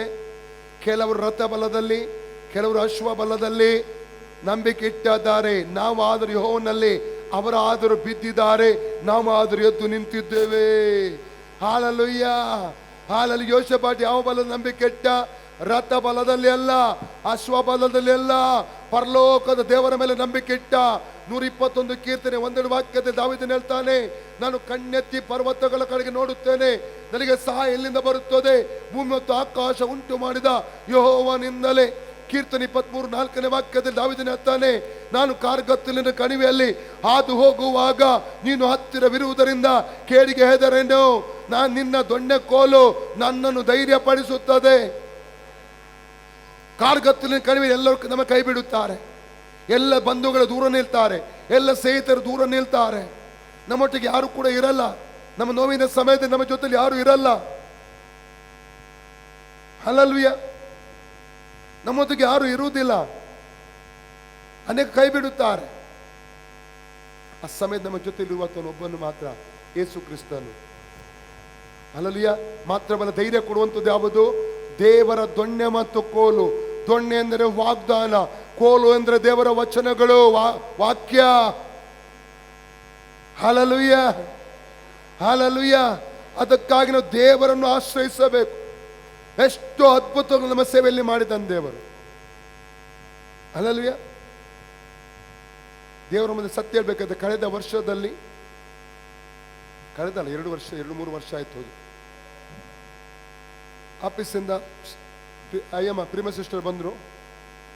ನಮಗೆ ಒಂದು ವಾರದ 7 ಲಕ್ಷ, 6.5 ಲಕ್ಷ, 6.5 ಲಕ್ಷ ಒಂದು ವಾರದಲ್ಲಿ ಬರುವ ಸೋಮವಾರದೊಳಗೆ ಬೇಕು ಅಂತ ಹೇಳಿದ್ರು. 1 ರೂಪಾಯಿ ಇಲ್ಲ, ಏನು ಮಾಡೋದು ಗೊತ್ತಿಲ್ಲ. ಪ್ರಾರ್ಥನೆ ಮಾಡ್ತಾ ಇದ್ದೇವೆ ನಾವು ಒಳ್ಳೆಯ ದೇವರೊಟ್ಟಿಗೆ. ಇನ್ನು 2-3 ದಿವಸ ಬಾಕಿ ಇತ್ತಲ್ಲ, 2-3 ದಿವಸ ಅಡ್ವಾನ್ಸ್ ಚೆಕ್ ಕೊಟ್ಟದ್ದು ನಾವು. ಒಂದು 5.5 ಲಕ್ಷ ಅಲ್ಲ, ಓಕೆ, ಒಟ್ಟಿಗೆ 6.5 ಲಕ್ಷ. ಇನ್ನು ಕೂಟ ನಡೀತಿತ್ತು, ಪ್ರಾರ್ಥನೆ ಕಿರೀತ್ ನಡೀತಿತ್ತು ಅಂತ ಕಾಣ್ತಾ ಇದೆಲ್ಲ. ಬೆಳಿಗ್ಗೆ ಸೋಮವಾರ ನನಗೆ ಒಬ್ಬರದ್ದು ಫೋನ್ ಬಂತು, ಕಾರ್ಕಳದಿಂದ, ಇಲ್ಲಿ ಹತ್ತಿರದ ಊರದು. ಬ್ರದರ್ ಫೋನ್ ಮಾಡಿ ಹೇಳಿದ್ರು, ಅಷ್ಟೇ ಸ್ವಲ್ಪ ಬಂದು ಹೋಗ್ತೀರಾ, ಪ್ರೇಯರ್ ಮಾಡಿ ಹೋಗ್ತೀರಾ ಅಂತ ಕೇಳಿದ್ರು. ನಾನು ಹೇಳಿದೆ, ಇಲ್ಲ ಕೂಟ ಉಂಟು, ಚರ್ಚಿಗೆ ಹೋಗ್ಬೇಕಾಗಿದೆ, ಏನು ನೆಮ್ಮದಾಗಿ ಅಲ್ಲ, ಬಂದರೆ ಒಳ್ಳೇದಿತ್ತು. ಆಗ ನನ್ನ ಅಸಿಸ್ಟೆಂಟ್ ಪಾಸ್ಟರ್ನ ಕಳಿಸ್ತೇನೆ ಅಂತ ಹೇಳಿದೆ. ಆಯಿತು. ಬಬಂಕಲ್ ಮತ್ತು ಪಾಸ್ಟರ್ ಮ್ಯಾಥ್ಯೂ ಮತ್ತು ಪಾಸ್ಟರ್ ಪ್ರಶಾಂತ್ ಹೋದರು. ಹೋದ್ಮೇಲೆ ಒಂದು ಕವರ್ ಕೊಟ್ಟರಂತೆ ಕೈಯಲ್ಲಿ, ಅವ್ರು ತಗೊಂಡು ಬಂದರು. ಆಫೀಸಲ್ಲಿ ಓಪನ್ ಮಾಡಿದಾಗ 5 ಲಕ್ಷ 5.5 ಎಷ್ಟಿತ್ತು ಅದು? 5 ಲಕ್ಷದ ಚೆಕ್ ಇತ್ತು ಅದರಲ್ಲಿ. ಇನ್ನೂ ನಮಗೆ ಬೇಕಾಗಿತ್ತು. ಇನ್ನೊಂದು ಮರುದಿವಸ ಸೇವಕರು ಬಂದರು, ಇನ್ನಿಬ್ಬರು ಕರ್ಕೊಂಡು ಬಂದಿದ್ರು. ಅವರ ಕಸಿನ್ ಬ್ರದರ್ ದುಬೈಯಿಂದ ಬಂದಿದ್ರು, ಅವರು 1 ಲಕ್ಷ ಕೊಟ್ಟರು. ಬಂದ ಸೇವಕರು 10,000 ಕೊಟ್ಟರು. ಅವರ ಬಾಂಬೆಯಿಂದ ಬಂದವರು ಒಬ್ಬರು 10,000 ಕೊಟ್ಟರು. ಬಾಕಿದ್ದು ಹಣ ಒಬ್ಬರು ಹಿಂದೂ ಸಹೋದರಿಂದ ಅವತ್ತು ಸಾಯಂಕಾಲ ದೇವರು ಕಳಿಸಿದ ಅವರಿಂದ ಬಂತು. ಎಕ್ಸಾಕ್ಟ್ ಅಮೌಂಟ್ ಬಂದು ಸೇರಿತು. ಈಗಲೂ ಹೇಳ್ತೇನೆ, ಕೇವಲ ನಾವು 1 ತಿಂಗಳಿಗೆ ಸ್ಯಾಲರಿ ಕೊಡುವಂಥದ್ದು 4 ಲಕ್ಷಕ್ಕಿಂತ ಅಧಿಕ ನಮ್ಮ ಸ್ಟಾಫ್ಗಳಿಗೆ. ಈ ಸಲ ಸಹ ನಮಗೆ ಹಣ ಇಲ್ಲ, ಸ್ಯಾಲರಿ ಕೊಡಲಿಕ್ಕೆ ಹಣ ಇಲ್ಲ ಉಂಟಾ? ಅವ್ರ ಕೇಳಿ. ನಿರ್ಮಲ್ ಅಂಟಿ ಇದ್ದಾರ? ಸ್ಟಾಫ್ಗೆ ಸ್ಯಾಲರಿ ಕೊಟ್ಟಿದ್ದೇವೆ ನಾವು? ಕೊಡಲಿಲ್ಲ ಇನ್ನು. ಅಲ್ಲಯ್ಯ, ಸತ್ಯ ದೇವರ ಮುಂದೆ ಹೇಳ್ತೇನೆ. ಒಬ್ಬರು ಬಂದು ಇವತ್ತು 1 ಲಕ್ಷ ಕೊಟ್ಟರು, ಒಬ್ಬರು 30,000 ಕೊಟ್ಟರು. ಸಿಸ್ಟರ್ ಬಂದು ಹೇಳಿದ್ರು ನನಗೆ, ಫಸ್ಟ್ ಸ್ಯಾಲರಿಗೆ ಕೊಡಿವೆ ಅಂತ ಹೇಳಿದೆ ನಾನು. ಒಂದೊಂದು ದಿವಸ ದೇವರು ಅದ್ಭುತ ಮಾಡ್ತಾರೆ. ಅಲ್ಲಯ್ಯ, ನಾನು ಯಾವಾಗ ಸೇವೆ ಆರಂಭಿಸಿದೆ, ಮನುಷ್ಯನ ನಂಬಿ ನಾನು ಆರಂಭಿಸಲಿಲ್ಲ, ದೇವರ ನಂಬಿ ನಾನು ಆರಂಭಿಸಿದೆ. ಅಲ್ಲಯ್ಯ, ಕಷ್ಟಗಳು ಬಂದವು, ಸಮಸ್ಯೆಗಳು ಬರ್ತಾ ಇದ್ದವು, ಬಂದವು. ಅನೇಕರು ಕೊಡೋದು ನಿಲ್ಲಿಸಿ ಬಿಟ್ರು, ದೇವರು ಕೊಡೋದು ನಿಲ್ಲಿಸಿ ಬಿಡಲಿಲ್ಲ. ಲಕ್ಷಗಟ್ಟಲೆ ನಮಗೆ ಬೇಕು ಒಂದೊಂದು ತಿಂಗಳಿಗೆ. ಅದು ಎಲ್ಲಿಂದ ಹೇಗೆ ಬರ್ತದೆ ನಮಗೆ ಗೊತ್ತಿಲ್ಲ, ದೇವರು ಕೊಡ್ತಾನೆ. ಕಷ್ಟಗಳು ಬರುವಾಗ, ಸಮಸ್ಯೆ ಇಕ್ಕಟ್ಟು ಬರುವಾಗ ನಂದು ಒಂದೇ ಒಂದು ನಂಬಿಕೆ, ಯೇಸು ಜೀವಿಸ್ತಾ ಇದ್ದಾನೆ. ಅನೇಕ ಉಪವಾಸ ತಗೊಳ್ತಾನೆ, ಅಂದರೆ ದೇವ್ರ ಸಮ್ಮುಖಕ್ಕೆ ಪ್ರಾರ್ಥನೆಗೆ ಹೋಗ್ತಾನೆ. ಕೆಲವು ಸಲ ನಾನು ಬಬಂಕಲ್ ಪಾಸ್ಟರ್ ಪ್ರಶಾಂತ್ ಒಟ್ಟಿಗೆ ಸೇರಿ ಪ್ರಾರ್ಥನೆ ಮಾಡೋದುಂಟು. ಪ್ರಾರ್ಥನೆ ಮಾಡೋದು ಕ್ಷಣದಲ್ಲಿ ಅದ್ಭುತ ನಡೀತದೆ. Hallelujah, praise the Lord. Hallelujah, ದೇವರು ಕೈ ಬಿಡುವುದಿಲ್ಲ. ಹಲ್ಲೆಲೂಯಾ, ಪ್ರತಿ ದಿವಸ ನಮಗೆ ಏನೆಲ್ಲ ಬೇಕು ಅದನ್ನು ದೇವರು ಒದಗಿಸಿ ಕೊಡ್ತಾನೆ. ಅನೇಕ ಸೋತು ಹೋಗುವಂತ ಅನುಭವಗಳು ಬರ್ತದೆ, ನಿರಾಶೆ ಅನುಭವಗಳು ಬರ್ತದೆ, ದೇವರು ಬಲಪಡಿಸುತ್ತಾನೆ. Hallelujah, praise the Lord. ದೇವರು ಯಾವತ್ತು ಒಂದೊಂದು ದಿವಸ ನಮ್ಮನ್ನು ಕೈ ಬಿಡಲಿಲ್ಲ. ಅದಕ್ಕೆ ನಾನು ಹೆಚ್ಚು ಉಪವಾಸ ಪ್ರಾರ್ಥನೆ ಮಾಡೋದು. ಯಾಕಂದರೆ ದೇವರನ್ನು ಆಶ್ರಯಿಸುವುದು ನಾನು, ಮನುಷ್ಯನನ್ನೆಲ್ಲ. ಯಾವಾಗ ದೇವರನ್ನು ಆಶ್ರಯಿಸ್ತಾನೆ, ದೇವರು ಒದಗಿಸುತ್ತಾನೆ. ಬಿಲ್ಲಿಗೆ ಎಷ್ಟಿತ್ತು ಕಳೆದ ವಾರದಲ್ಲಿ? 3 ಲಕ್ಷ 4 ಲಕ್ಷ ಇತ್ತ? ಒಂದೊಂದೇ ಎಲ್ಲ ಹೋಯ್ತಲ್ಲ. ಬಿಲ್ಲೇ ನಮಗೆ 70,000 ಬರ್ತದ. ಎಲೆಕ್ಟ್ರಿಕ್ ಬಿಲ್ ಟೋಟಲ್ ಎಲ್ಲ ಬಿಲ್ಡಿಂಗ್ ಇದ್ದು ಎಷ್ಟು ಬಂತು? 65 45. ಅದ್ಭುತವಾಗಿ ದೇವರು ನಮ್ಮನ್ನು ನಡೆಸ್ತಾನೆ. ಬಿಲ್ಲುಗಳು ಲಕ್ಷಗಟ್ಟಲೆ ಬಿಲ್ ಇತ್ತು ಕಳೆದ ವಾರದಲ್ಲಿ. ಹೇಗೆ ಅದು ನನಗೆ ಆಶ್ಚರ್ಯ, ಒಂದೊಂದು ಸಪೋರ್ಟ್ ಇಲ್ಲದೆ ಹೇಗೆ ಬಿಲ್ಗಳು ಖಾಲಿ ಇತ್ತು ನನಗೆ ಗೊತ್ತಿಲ್ಲ. ಅದಕ್ಕೆ ನನಗೆ ಎನ್ಕರೇಜ್ ಮಾಡು, ದೇವರನ್ನ ಹತ್ತುಕೊಳ್ಳ್ರಿ. ಎಲಿಯ ದೇವರು ಅವನಿಗೆ ಕೆರೆತಿಗೆ ಹೋಗು, ಬರಗಾಲ, ಇಡೀ ದೇಶದಲ್ಲಿ ಬರಗಾಲ. ಯಾವ ಅಂಗಡಿ ಎಷ್ಟು ಅಂಗಡಿಗೆ ಓಪನ್ ಇದ್ದವು, ಒಂದೇ ಒಂದು ಅಂಗಡಿಯಲ್ಲಿ ಅಕ್ಕಿ ಇಲ್ಲ, ಸಾಮಾನು ಇಲ್ಲ, ಬರಗಾಲ. ಎಲ್ಲಿಯ ಕೇಳಿಲ್ಲ, ಅಲ್ಲಿ ನನಗೋಸ್ಕರ ಏನಿದೆ ಅಂತ ಕೇಳಲಿಲ್ಲ. ಯಾವ ಅಂಗಡಿ ಇದೆ ಅಲ್ಲಿ, ಹತ್ತಿರ ಸೂಪರ್ ಮಾರ್ಕೆಟ್ ಇದೆ ಅಂತ ಕೇಳಿಲ್ಲ ದೇವರ ಬಳಿಯಲ್ಲಿ. ಹಲ್ಲೆಲೂಯಾ, ಯಾರದ್ದು ಊಟ ತಂದು ಕೊಟ್ಟು ದೇವರ ಮಾತಿಗೆ ವಿಧೇಯನಾಗಿ ಹೋದ. ಕಾರಣ ಏನು? ದೇವರನ್ನು ಆಶ್ರಯಿಸಿ ಜೀವಿಸುವಂತ ಒಬ್ಬ ವ್ಯಕ್ತಿ ಆಗಿದ್ದ ಆತನು. ಅಲ್ಲಿ ಹೋದಾಗ ನಂಬುವುದಕ್ಕೆ ಅಸಾಧ್ಯವಾದ ರೀತಿಯಲ್ಲಿ ಕಾಗೆ ಕಿತ್ತು ತಿನ್ನುವಂತ ಕಾಗೆ ಮೂಲಕ ಅವನನ್ನು ರೊಟ್ಟಿ ಮತ್ತು ಮಾಂಸ ತಂದು ಕೊಡ್ತಾ ಇತ್ತು ಕಾಗೆ. ನಮಗೆ ಆಗುವುದಿಲ್ಲ, ನಂಬಲಿಕ್ಕೆ ಆಗುವುದಿಲ್ಲ. ಕಿತ್ತು ತಿನ್ನುವಂತ ಮಾಂಸ ರೊಟ್ಟಿ ಅದು ಬಿಡುವುದೇ ಇಲ್ಲ ಕಾಗೆ. ಅಂದ ಮೇಲೆ ದೇವರಂತ ಕಾಗೇನೆ ಅವನು ಪೋಷಿಸದೆ ಕಳಿಸಿಕೊಟ್ಟ. ಆ ದೇವರು ಇವತ್ತಿಗೂ ಜೀವಿಸ್ತಾ ಇದ್ದಾನೆ. ದೇವ್ರನ್ನ ಆಶ್ರಯಿಸಿ ಜೀವಿಸುತ್ತ ಕಲಿತುಕೊಳ್ಳ್ರಿ. ನಂಬಿಕೆ ಜೀವಿತನ ಕಲಿಬೇಕು. ಯಾಕಂದ್ರೆ ರೋಮ 1:17, ಗಲಾತ್ಯ 3:11, ಹಬಕ್ಕುಕ 2:4, ಹಿಬ್ರಿಯ 10:38 ಈ 4 ವಾಕ್ಯ ಹೇಳ್ತದೆ, ನೀತಿವಂತನು ನಂಬಿಕೆಯಿಂದಲೇ ಬದುಕುವನು. ನೀತಿವಂತನು ಹೇಗೆ ಜೀವಿಸ್ತಾನೆ? ನಂಬಿಕೆಯಿಂದ. 2 ಕೊರಿಂಥ 5:7, 2 ಕೊರಿಂಥ 5:7 ಹೇಳ್ತದೆ, ನೋಡುವವರಾಗಿ ಅಲ್ಲ ನಂಬುವವರಾಗಿ ನಡೆಯುತ್ತೇವೆ. ಹಲ್ಲೆಲೂಯಾ. ಹಿಬ್ರಿಯ 11:6, ನಂಬಿಕೆ ಇಲ್ಲದೆ ದೇವರನ್ನು ಮೆಚ್ಚಿಸುವುದಕ್ಕೆ ಅಸಾಧ್ಯ. ದೇವರು ಹುಡುಕುವವರು ದೇವರಿದ್ದಾನೆ, ಹುಡುಕುವವರಿಗೆ ಪ್ರತಿಫಲ ಕೊಡ್ತಾನೆ ಎಂಬುದಾಗಿ ನಂಬಬೇಕು. ದೇವರನ್ನು ಆಶ್ರಯಿಸಲಿಕ್ಕೆ ಜೀವಿಸಲಿಕ್ಕೆ ಕಲಿಯಬೇಕು. ಹಲ್ಲೆಲೂಯಾ. ಅನೇಕ ಅದ್ಭುತಗಳನ್ನು ದೇವರು ಮಾಡ್ತಾ ಬಂದಿದ್ದಾನೆ. ಅನೇಕ ಅದ್ಭುತ. ಕಳೆದ ವಾರದಲ್ಲಿ ಎಲೆಕ್ಟ್ರಿಕ್ ಬಿಲ್ ಇಷ್ಟು ಬಂತಂತ ಹೇಳಿದ್ರು. ಈ ಬಿಲ್ಡಿಂಗ್ 20,000 ಬಿಲ್ ಬಂತು. ಇನ್ನೊಂದು ಬಿಲ್ಡಿಂಗ್ ಇದ್ದೇನು 15,000. 2 ಬಿಲ್ ತಂದ್ರು. ಅಲ್ಲಿ ನಾನು ಕೇಬಿನಲ್ಲಿ ಕೂತ್ಕೊಂಡಿದ್ದೆ, ಅಲ್ಲಿ ತಗೊಂಡು ಬಂದರು. ನಮ್ಮ ಹತ್ರ ಹಣ ಇಲ್ಲ ಕೊಡ್ಲಿಕ್ಕೆ. ಯಾರೋ ಒಬ್ಬರು 1 ಲಕ್ಷ ಅಕೌಂಟಲ್ಲಿ ಹಾಕಿಬಿಟ್ಟೆ. ನಮ್ಗೆ ಯಾರಂತೂ ಈಗಲೂ ಗೊತ್ತಿಲ್ಲ. ಸತ್ಯ ಹೇಳ್ತೇನೆ, ದೇವರ ಮುಂದೆ ಹೇಳ್ತೇನೆ. ಅಲ್ಲಲ್ಲಿಯ ಗೊತ್ತಾಯ್ತು ಯಾರಂತ? ಇನ್ನೂ ಗೊತ್ತಿಲ್ಲ, ಇನ್ನೂ ಗೊತ್ತಿಲ್ಲ. ಕಳೆದ ವರ್ಷದ ಒಂದೊಂದು ಅದ್ಭುತ ಆಯ್ತು. ಇದೇ ಸಂದರ್ಭ, ಜನವರಿ ಸಂದರ್ಭದಲ್ಲಿ ನಿಮಗೆ ಸುಮಾರು 6-7 ಲಕ್ಷ ನಮಗೆ ಅಗತ್ಯವಾಗಿ ಬೇಕಾಗಿತ್ತು. ಅವರ ಹೆಸರು ಅದರಲ್ಲಿ ಬಿದ್ದಿದೆ. ಅಷ್ಟು 5 ಲಕ್ಷ 6 ಲಕ್ಷ ಹಾಕಿ 6 ಲಕ್ಷ ಹಾಕಿದ್ರು. 6.5 ಅದ್ಭುತವಾಗಿ ದೇವರು ನಮಗೆ ಅದನ್ನು ಬಿಡುಗಡೆ ಕೊಟ್ಟ. ಆ ಸಮಯದಲ್ಲಿ ಏನು ಮಾಡೋದು ಗೊತ್ತಾ, ಕೈಕಾಲು ನಡೀತಾ ಇತ್ತು ಅಂತ ಸಂದರ್ಭ. ಮನುಷ್ಯರು ನಾವು, ದೇವರು ಅದ್ಭುತವಾಗಿ ಒದಗಿಸಿಕೊಟ್ಟು ನಂಬಿಕೆಯಿಂದ ನಾನು ಇಲ್ಲಿವರೆಗೆ ನನಗೆ 1,000 ರೂಪಾಯಿ ಕೈಲಿ ಇದ್ರೆ ಸಾಕು, ಜೇಬಲ್ಲಿ 1 ಕೋಟಿ ಪ್ರಾಜೆಕ್ಟ್ ಆರಂಭಿಸಿ ಸಕ್ಸಸ್ ಆಗಿದ್ದೇನೆ. ಒಂದೇ ಒಂದು ಕಾರಣ, ನನ್ನ ದೇವರು ಜೀವಿಸ್ತಾ ಇದ್ದಾನೆ. ದೇವರನ್ನ ಆಶ್ರಯಿಸಿ, ದೇವರನ್ನ ಆಶ್ರಯಿಸಿ. ಅಲ್ಲಲ್ವೇ? ನನಗೆ ಆ ನಂಬಿಕೆ ಇದೆ ನನ್ನ ದೇವರ ಮೇಲೆ, ದೇವರು ಒದಗಿಸ್ತಾನೆ ಎಂಬುದಾಗಿ. ಕೆಲವು ಕೆಲಸ ಆರಂಭಿಸುವಾಗ ಯೋಚಿಸಬಹುದು, ಎಲ್ಲ ಕಡೆ ಕೆಲಸ ಮಾಡ್ತಾ ಇದೆ, ಎಲ್ಲಿಂದ ಹಣ ಅಂತ ನನಗೆ ಗೊತ್ತಿಲ್ಲ, ಎಲ್ಲಿಂದ ಬರ್ತದೆ ಅಂತ. ನಾನು ಬರ್ತದೆ ಅಂತ ಗೊತ್ತು, ಎಲ್ಲಿಂದ ನನಗೂ ಗೊತ್ತಿಲ್ಲ. ಸತ್ಯ ಹೇಳ್ತೇನೆ ನಾನು ದೇವರ ಮುಂದೆ ಸಾಕ್ಷಿಯಾಗಿ. ಅಲ್ಲಲ್ವೇ? ದೇವರನ್ನು ಆಶ್ರಯಿಸಿ ಜೀವಿಸ್ತಾ ಕಲಿತುಕೊಳ್ಳ್ರಿ, ದೇವರು ಕೈ ಬಿಡುವುದಿಲ್ಲ. ಅಲ್ಲಲ್ಯ? ನಮ್ಮ ಜೀವಿತ ದೇವರಿಗೆ ಒಂದು ಮನುಷ್ಯನ ಹತ್ತುಕೊಂಡ್ರೆ ನೀವು ನಿರಾಶರಾಗ್ತೀರಿ, ಡಿಸ್ಕರೇಜ್ ಆಗ್ತೀರಿ, ನೀವು ಸೋತು ಹೋಗ್ತೀರಿ. ದೇವರನ್ನು ಹತ್ತುಕೊಳ್ಳುವುದಾದರೆ ಒಂದು ದಿವಸ ಸೋತು ಹೋಗುವುದಿಲ್ಲ.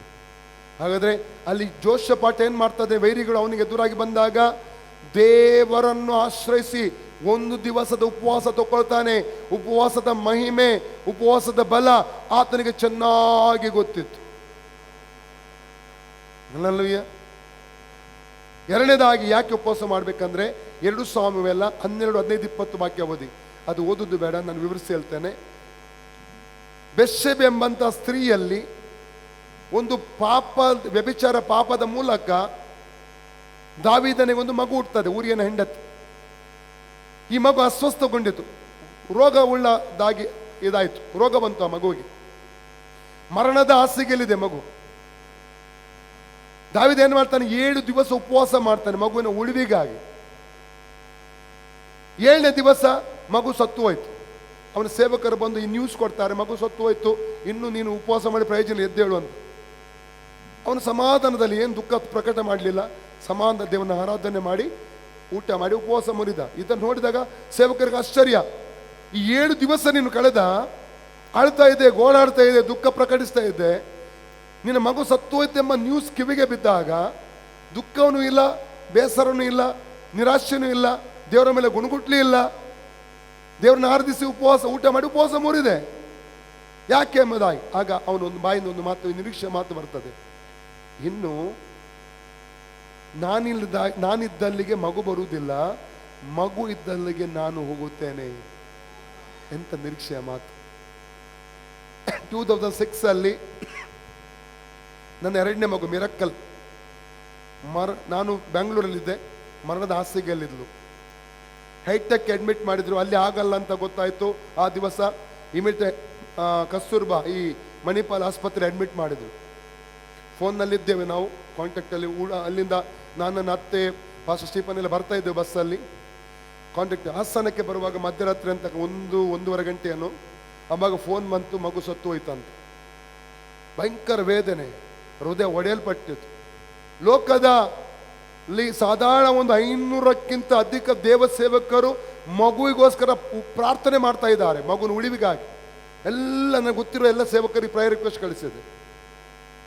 ಅನೇಕರು ನಮಗೆ ಬಂದು ಕೇಳಿದ್ರು, ಇಷ್ಟೆಲ್ಲ ಪ್ರಾರ್ಥನೆ ಮಾಡಿ ಮಗು ಯಾಕೆ ಸತ್ತು ಹೋಯ್ತು? ಅಲ್ಲಲ್ವಯ್ಯ? ನಮಗೆ ಬೇಸರ ಇಲ್ಲ, ನಮಗೆ ದುಃಖ ಆಗಲಿಲ್ಲ. ದುಃಖ ಆಗಿದ್ವೆ ಶಾರೀರಿಕವಾಗಿ ಇಲ್ಲ ಅಂತ ಹೇಳುದಿಲ್ಲ. ಆ ದೇವರ ಬಳಿ ನಮಗೆ ಪ್ರಶ್ನೆ ಇರಲಿಲ್ಲ, ಬೇರೆಯವರಿಗೆ ಪ್ರಶ್ನೆ. ಅನೇಕ ಸಲ ದೇವರ ಚಿತ್ತಕ್ಕೆ ಒಪ್ಪಿಸಿಕೊಡಬೇಕು ನಾವು. ಅಲ್ಲಲ್ವಯ್ಯ? ಜ್ಞಾನೋಕ್ತಿ 3:5-6 ಏನು ಹೇಳ್ತದೆ? ಸ್ವಬುದ್ಧಿಯನ್ನು ಆಶ್ರಯಿಸಿಕೊಳ್ಳದೆ ನಿನ್ನ ಎಲ್ಲಾ ನಡವಳಿಕೆಯಲ್ಲಿ ಆತನ ಚಿತ್ತಕ್ಕೆ ವಿಧೇಯನಾಗಿರು, ಆತನೇ ನಿನ್ನ ಮಾರ್ಗಗಳನ್ನು ಸರಾಗ ಮಾಡುತ್ತಾನೆ. ಎಲ್ಲ ನಡವಳಿಕೆಯಲ್ಲಿ ಏನಾಗಿರ್ಬೇಕು ನಾವು? ಆತನ ಚಿತ್ತಕ್ಕೆ ವಿಧೇಯರಾಗಿರಬೇಕು. ದೇವರೇ ನನ್ನ ಚಿತ್ತವಲ್ಲ ನಿನ್ನ ಚಿತ್ತ ದೇವ ಹಾಡ್ತೇವೆ ನಾವು.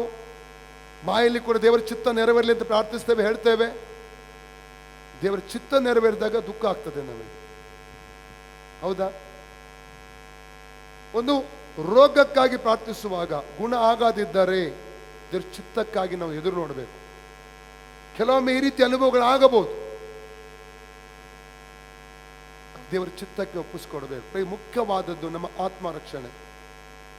ಅಲ್ಲಲ್ಲಿಯ ನನಗೆ ಈ ಒಂದು 18-19 ವರ್ಷಗಳ ಸೇವೆ, ಪೂರ್ಣ ಸೇವೆಯಲ್ಲಿ ದೇವರು ಅನೇಕ ಅನುಭವಗಳನ್ನು ಕೊಟ್ಟಿದ್ದಾನೆ. ಯಾಕಂದರೆ ರೋಮ 8:33-39 ವಾಕ್ಯ ಓದುವುದಾದರೆ, ಕಷ್ಟವೋ, ಸಂಕಟವೋ, ಹಿಂಸೆಯೋ, ದುಃಖವೋ, ವಸ್ತ್ರವಿಲ್ಲದಿರುವುದು, ಅನ್ನವಿಲ್ಲದಿರುವುದು, ಇವ್ಯಾವುದು ಕ್ರಿಸ್ತನಲ್ಲಿ ತೋರಿ ಬಂದ ಈ ಪ್ರೀತಿಯಿಂದ ನನ್ನನ್ನು ಅಗಲಿಸುವುದಕ್ಕೆ ಸಾಧ್ಯವಿಲ್ಲ. ಅರ್ಥ ಆಗ್ತಾ ಇದೆ? ದೇವರ ಚಿತ್ತಕ್ಕೆ ಕೆಲವು ಸಲ ನಾವು ಒಪ್ಪಿಸಿಕೊಡಬೇಕಾಗ್ತದೆ. ಅದು ತುಂಬಾ ಕಷ್ಟ. ಆ ಸೇವಕರು ಶಿಷ್ಯತ್ವದ ವಿಷಯದಲ್ಲಿ ಬರ್ತದೆ ಅದು. ಆದರೆ ಅವ್ರು ಹೇಳಿ ಮತ್ತೆ 12:48-50 ವಾಕ್ಯ ಹೇಳಿದ್ರೆ, ತಂದೆಯ ಚಿತ್ತ ಯಾರು ಪರಲೋಕದ ಮಾಡ್ತಾರೋ ಅವರೇ ನನಗೆ ಸಹೋದರ, ಸಹೋದರಿ, ಅಕ್ಕ, ತಮ್ಮ, ಅಣ್ಣ, ತಂಗಿ ಅಂತ ಯೇಸು ಅಲ್ಲಿ ಹೇಳ್ತಾನೆ.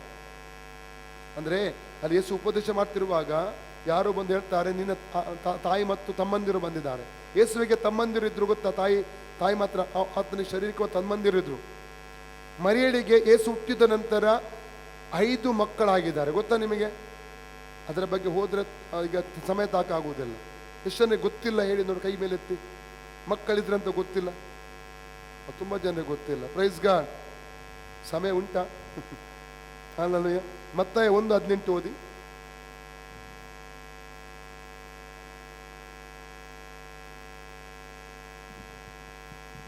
ಯೇಸು ಕ್ರಿಸ್ತನ ಜನನವು ಹೇಗಾಯಿತೆಂದರೆ, ಆತನ ತಾಯಿಯಾದ ಮರಿಯಳನ್ನು ಯೋಸೇಫನಿಗೆ ನಿಶ್ಚಯ ಮಾಡಿರಲಾಗಿ, ಅವರು ಕೂಡುವುದಕ್ಕಿಂತ ಮುಂಚೆ ಆಕೆಯು ಪವಿತ್ರಾತ್ಮನಿಂದ ಬಸುರಾಗಿದ್ದು, ಅವರು ಕೂಡುವುದಕ್ಕಿಂತ ಮುಂಚೆ ಆ ಪವಿತ್ರಾತ್ಮನಿಂದ ಏನಾಗ್ತಾ ಇದ್ದಾಳೆ? ಅವಳು ಬಸುರಾಗ್ತಾ. 2ನೇ ಅಧ್ಯಾಯ 24-25 ವಾಕ್ಯ ಓದಿ. 2ನೇ ಅಧ್ಯಾಯ 24-25 ವಾಕ್ಯವು 2ನೇ ಅಧ್ಯಾಯ, ಚಾಪ್ಟರ್ 2 24-25. ಬೇಗ ಓದಿ.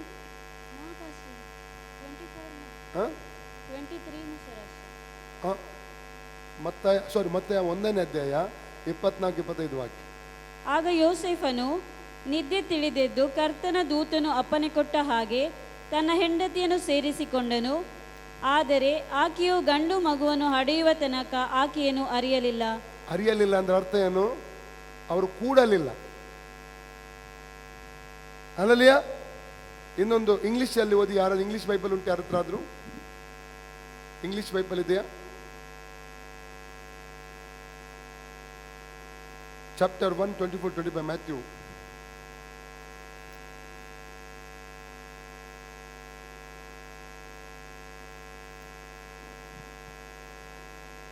When Joseph woke up, he did what the angel of Lord had commanded him and took Mary home as his wife. But he had no union with her until she gave birth to a son. ಯೇಸು ಕ್ರಿಸ್ತನಿಗೆ ಜನ್ಮ ಕೊಡುವವರೆಗೆ ಅವರು ಒಟ್ಟು ಕೂಡಲಿಲ್ಲ, ಮತ್ತೆ ಕೂಡಿದ್ದಾರೆ. ಅರ್ಥ ಆಯ್ತಾ? ಲೂಕ 2:7 ಓದಿ. Luke chapter 2:7. ಆಕೆಯು ತನ್ನ ಚೊಚ್ಚಲ ಮಗನನ್ನು ಹೆತ್ತು ಬಟ್ಟೆ. ಯಾವ ಮಗ ಹೆತ್ತನು? ಚೊಚ್ಚಲು ಮಗ ಅಂದ್ರೆ ದೊಡ್ಡ ಮಗ, ಮೊದಲ ಮಗ. ಬೇರೆ ಮಕ್ಕಳಿದ್ರೆ ಮಾತ್ರ ಚೊಚ್ಚಲು ಮಗ ಅಂತ ಹೇಳ್ತಾರೆ. ಒಂದೇ ಮಗು ಇದ್ರೆ ಒಂದೇ ಮಗು, ಒಬ್ಬನೇ ಮಗ ಅಂತ ಹೇಳ್ತಾರೆ. ಅರ್ಥ ಆಯ್ತಾ? ಯೋಹನ್ನ 3:16 ದೇವರು ಒಬ್ಬನೇ ಮಗ ಕಳಿಸಿಕೊಟ್ಟ. ಅಲ್ಲಲ್ಲಿ ಅರ್ಥ ಆಯ್ತಾ? Praise God. ಚೊಚ್ಚಲು ಮಗನನ್ನು ಹೆತ್ತಾ ಇದ್ದಾಳೆ. ಮಾರ್ಕ 6:1 ಓದಿ. ಆತನು ಅಲ್ಲಿಂದ ಹೊರಟು ತನ್ನ ಊರಿಗೆ ಬಂದನು. ಶಿಷ್ಯರು ಆತನ ಹಿಂದೆ ಬಂದರು. ಸಬ್ಬತ್ ದಿನ ಬಂದಾಗ ಆತನು ಸಭಾಮಂದಿರಕ್ಕೆ ಹೋಗಿ ಉಪದೇಶ ಮಾಡುವುದಕ್ಕೆ ಪ್ರಾರಂಭಿಸಿದನು. ಎಲ್ಲರೂ ಕೇಳಿ ಅತ್ಯಾಶ್ಚರ್ಯಪಟ್ಟು, ಇವನಿಗೆ ಈ ಮಾತುಗಳು ಎಲ್ಲಿಂದ ಬಂದಿದ್ದಾವು? ಇವನು ಪಡೆದಿರುವ ಈ ಜ್ಞಾನವೇನು? ಇವನ ಕೈಯಿಂದ ಇಂತಹ ಮಾತ್ಕಾರ್ಯಗಳಾಗುವುದೇನು? ಇವನು ಆ ಬಡಗಿಯಲ್ಲವೇ? ಇವನು ಮರಿಯಳ ಮಗನಲ್ಲವೇ? ಯಾಕೋಬ, ಯೋಸೆ, ಯೂದ, ಸಿಮೋನ ಇವರ ಅಣ್ಣನಲ್ಲವೇ? ಇವರ ತಂಗಿಯರು ಇಲ್ಲಿ ನಮ್ಮಲ್ಲಿ ಇದ್ದಾರಲ್ಲವೇ? ಹೌದಾ? ಯೋಹನ್ನ 2:12, ಜಾನ್ 2:12.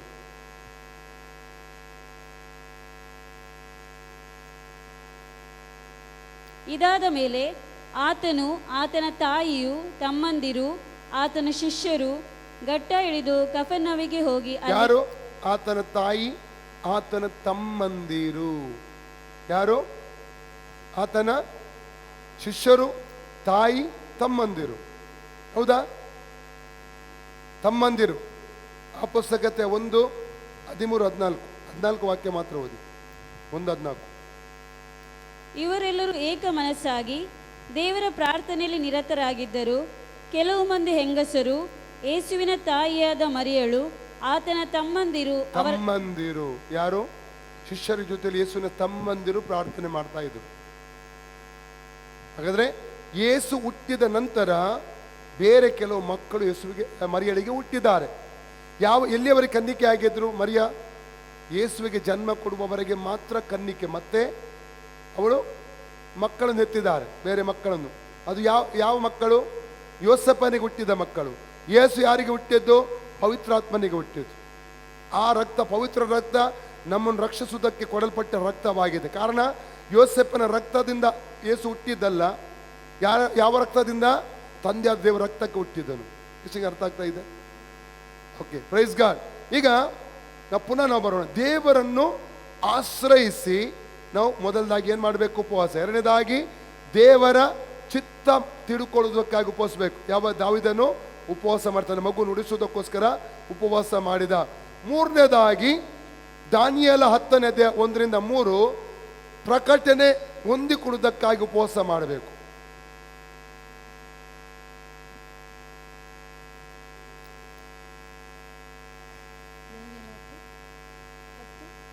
ದಾನಿಯೇಲ 10:1-3. ಪಾರಸ್ಯ ರಾಜನಾದ ಕೋರೆಷನ ಆಳಿಕೆಯ 3ನೇ ವರುಷದಲ್ಲಿ ಬೆಲ್ತೆಶಜರನೆಂಬ ದಾನಿಯೇಲನಿಗೆ ಒಂದು ಸಂಗತಿಯು ಪ್ರಕಟವಾಯಿತು. ಬಹು ಕಷ್ಟದ ಗಡುವಿನ ಆ ಸಂಗತಿಯು ಸತ್ಯ. ಅವನು ಕಂಡ ಕನಸನ್ನು ಗಮನಿಸಿ ಆ ಸಂಗತಿಯನ್ನು ಮಂದಟ್ಟು ಮಾಡಿಕೊಂಡನು. ಆ ಕಾಲದಲ್ಲಿ ದಾನಿಯೇಲನಾದ ನಾನು 3 ವಾರ ಶೋಕಿಸುತ್ತಿದ್ದೆನು. 3 ವಾರ ಮುಗಿಯುವ ತನಕ ನಾನು ರುಚಿ ಪದಾರ್ಥವನ್ನು ತಿನ್ನಲಿಲ್ಲ. ಹಲ್ಲೆಲೂಯಾ. ಕೊನೆ ಕಾಲದ 9ನೇ ಅಧ್ಯಾಯ ಓದಿದ್ರು ಸಹ ಗೊತ್ತಾಗ್ತದೆ. 1ನೇ ವಾಕ್ಯದಿಂದ ಪ್ರಕಟಣೆ ದೇವರಿಂದ ಪಡ್ಕೊಳ್ಳುವುದಕ್ಕೋಸ್ಕರವಾಗಿ ಅವನೇನ್ ಮಾಡ್ತಾ ಇದ್ದಾನೆ? ಉಪವಾಸ ಮಾಡಿ ದೇವರ ಸಮ್ಮುಖದಲ್ಲಿ ಇರುವಂಥದ್ದನ್ನು ಅಲ್ಲಿ ನಾವು ಕಾಣ್ತೇವೆ. ದೇವರಿಂದ ನಮಗೆ ಪ್ರಕಟಣೆಗಳು ಬೇಕಾದ್ರೆ ನಾವು ದೇವರ ಸಮ್ಮುಖದಲ್ಲಿ ಕೆಲವು ದಿವಸ ಉಪವಾಸ ಇದ್ದು ನಾವು ಪ್ರಾರ್ಥಿಸಬಹುದು. Praise God. 4ನೇದಾಗಿ ಮಾನಸಾಂತರ ಪಡುವುದಕ್ಕಾಗಿ ಯೋವೇಲ್ 2:12 ಓದಿ. Joel chapter 2:12.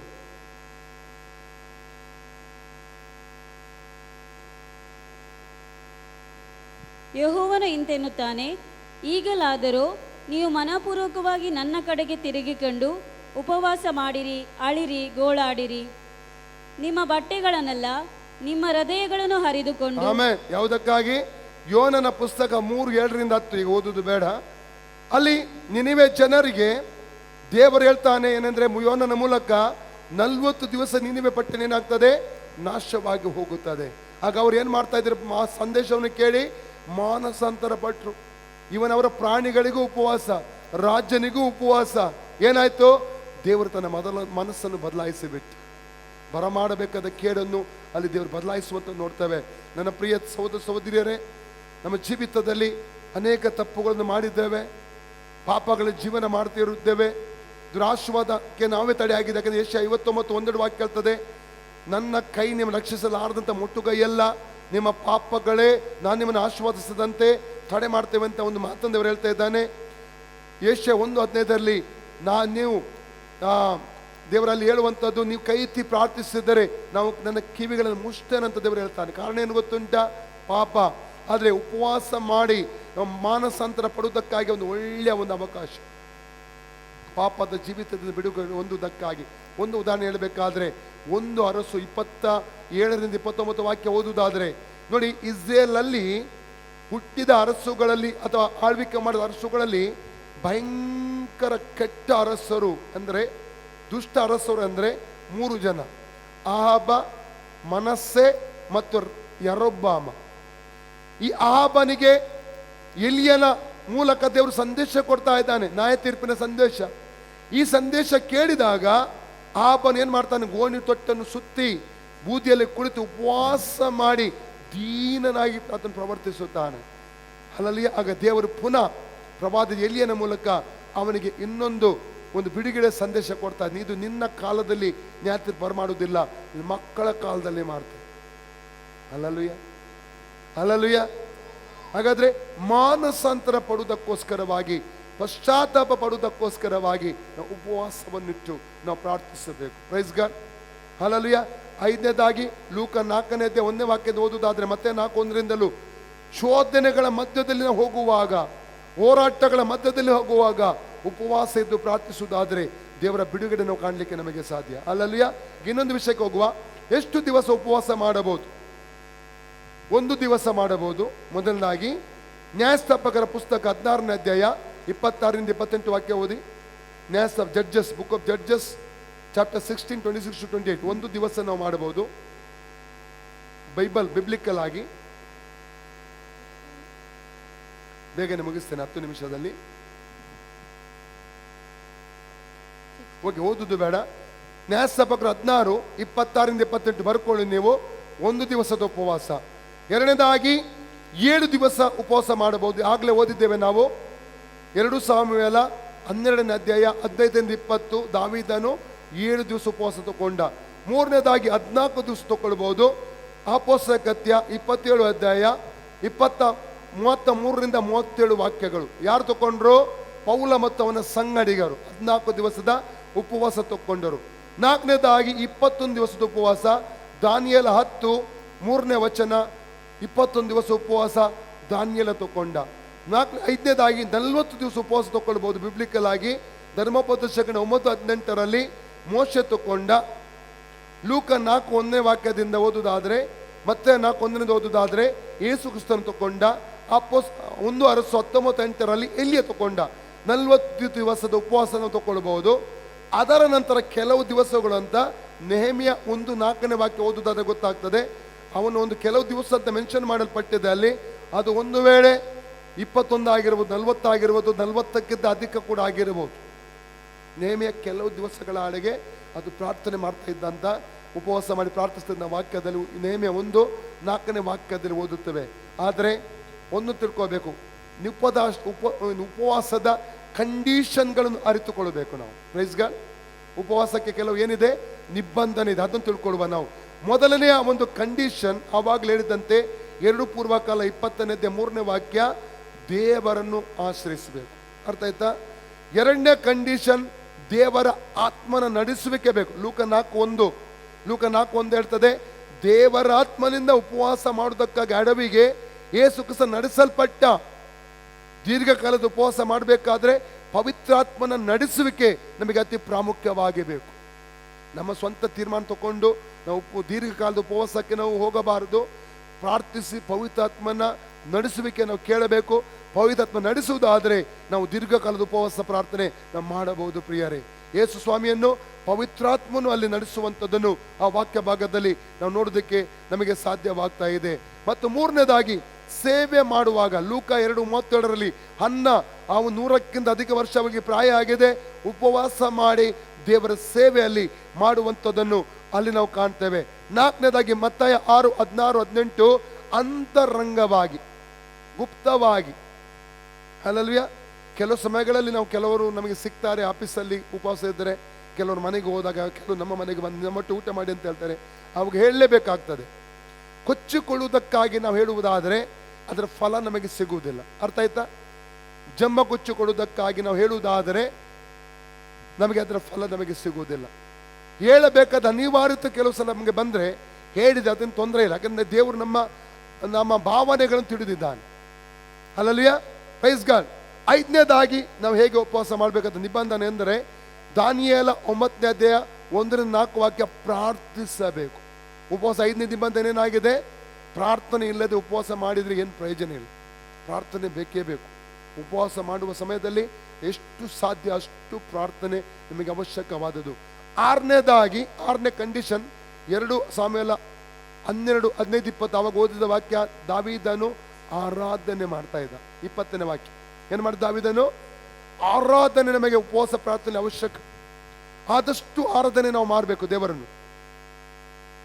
ಹಲ್ಲೆಲೂಯಾ. 7ನೇದಾಗಿ ನೆಹೆಮಿಯ 9:1-4 ವಾಕ್ಯ ಓದುವುದಾದ್ರೆ, ದೇವರ ವಾಕ್ಯವನ್ನು ಓದಿ ಧ್ಯಾನಿಸಬೇಕು. 7ನೇ ಕಂಡೀಷನ್ ಏನು? ದೇವರ ವಾಕ್ಯವನ್ನು ಓದಿ ನಾವು ಧ್ಯಾನಿಸಬೇಕು. ಇಲ್ಲದ್ರೆ ಉಪವಾಸ ಮಾಡಿ ವಾಕ್ಯಕ್ಕೆ ಯೇಸು ಏನ್ ಹೇಳಿದ ಮತ್ತೆ 4:4 ಲೂಕ 4:4 ಮನುಷ್ಯ ರೊಟ್ಟಿಯಿಂದ ಜೀವಿಸುವುದಿಲ್ಲ, ದೇವರ ಬಾಯಿಂದ ಹೊರಡುವ ಒಂದು ನುಡಿಗಳ ಮೂಲಕ ಜೀವಿಸ್ತಾನೆ. ಯಾರ ಜೊತೆಲಿ ಉಪವಾಸ ಮಾಡಬಹುದು ನಾವು? ಒಂದನೇದಾಗಿ ಕುಟುಂಬವಾಗಿ ನಾವು ಮಾಡಬಹುದು. ಹೇಗೆ ಮಾಡಬಹುದು ನಾವು? ಕುಟುಂಬವಾಗಿ, ಕುಟುಂಬದ ಕೆಲವು ಸಮಸ್ಯೆಗಳಿರುವಾಗ ಕುಟುಂಬವಾಗಿ ಸೇರಿ ನಾವು 1 ದಿವಸ ಉಪವಾಸ, 3 ದಿವಸ ಉಪವಾಸ ನಾವು ತಗೊಳ್ಬಹುದು, ಪ್ರಾರ್ಥಿಸಬಹುದು. ದೇವರು ದೊಡ್ಡ ಜಯ ಕೊಡ್ತಾನೆ. ಎರಡನೇದಾಗಿ ಸಭೆಯಾಗಿ, ಆ ಪುಸ್ತಕತೆ 14:23, ಆ ಪುಸ್ತಕ 13:1-4 ಸಭೆಯಾಗಿ ಉಪವಾಸ ಪ್ರಾರ್ಥನೆ ಮಾಡಬಹುದು. ಮೂರನೇದಾಗಿ ಪಟ್ಟಣವಾಗಿ, ಮೂರನೇದಾಗಿ ಯೋನನ ಪುಸ್ತಕ 3 ನಾವು 5-10 ವಾಕ್ಯ ಓದುವುದಾದ್ರೆ, ನಿನಿವೆ ಪಟ್ಟಣದವ್ರು ಏನ್ ಮಾಡ್ತಾ ಇದ್ದಾರೆ? ಪಟ್ಟಣವಾಗಿ ಉಪವಾಸವನ್ನು ಅವ್ರು ಮಾಡುವಂಥದ್ದು. ಒಂದು ಹಳ್ಳಿಯಲ್ಲಿ ಒಂದು ದೊಡ್ಡ ಸಮಸ್ಯೆ ಇರುವುದಾದ್ರೆ ಆ ಪಟ್ಟಣದಲ್ಲಿರುವ ಎಲ್ಲ ಸೇವಕರು, ವಿಶ್ವಾಸಗಳು ಸೇರಿ ಉಪವಾಸ ಮಾಡುವುದಾದ್ರೆ ದೇವರು ಅದಕ್ಕೆ ಜಯ ಮತ್ತು ಪರಿಹಾರ ಕೊಡ್ತಾನೆ. ಅಲ್ಲಲ್ಲಿಯ ಕೆಲವು ಕಡೆ ಕೇಳಲ್ಪಟ್ಟಿದ್ದನ್ನು, ಕೆಲವು ಹಳ್ಳಿಗಳಲ್ಲಿ ಬರಗಾಲ ಬಂದಾಗ, ವರ್ಷಗಟ್ಟಲೆ ಮಳೆ ಬಾರದಿರುವಾಗ ಸೇವಕರು ವಿಶ್ವಾಸಕ್ಕೆ ಉಪವಾಸವನ್ನು ಪ್ರಾರ್ಥಿಸಿದಾಗ ಆ ಪ್ರಾಂತ್ಯಕ್ಕೆ ಮಳೆಯನ್ನು ಕೊಟ್ಟಿದ್ದಾನೆ. ಅಲ್ಲಲ್ವಿಯ 4ನೇದಾಗಿ ದೇಶವಾಗಿ ನಾವು ಮಾಡಬಹುದು. ಹೇಗೆ ಮಾಡಬಹುದು ನಾವು? ದೇಶವಾಗಿ ಒಂದೇ, ನಾನು ಕಳೆದ ಸಮಯದಲ್ಲೆಲ್ಲ ಗಮನಿಸಿದ್ದೇನೆ, ಅನೇಕ ಸೇವಕರೆಲ್ಲ ಸೇರಿ ದೇಶದಲ್ಲಿ ಒಂದೇ ಟೈಮಲ್ಲಿ ಪ್ರಾರ್ಥನೆ ಮಾಡ್ತಾ ಇದ್ದಾರೆ. ಗೊತ್ತುಂಟ ನಿಮಗೆ? ಒಂದೇ ದಿವಸ ಇರ್ತಾರೆ, ಆ ದಿವಸ ಅವರವರ ಪ್ರಾಂತದಲ್ಲಿ ಇದ್ದುಕೊಂಡು ದೇಶದ ಆಶೀರ್ವಾದಕ್ಕಾಗಿ, ಭಾರತ ದೇಶಕ್ಕಾಗಿ ಪ್ರಾರ್ಥಿಸುವಂಥದ್ದನ್ನು ನಾನು ಗಮನಿಸಿದ್ದೇನೆ. Praise God. 5ನೇದಾಗಿ ವೈಯಕ್ತಿಕವಾಗಿ, ಇಂಡಿವಿಜುವಲ್.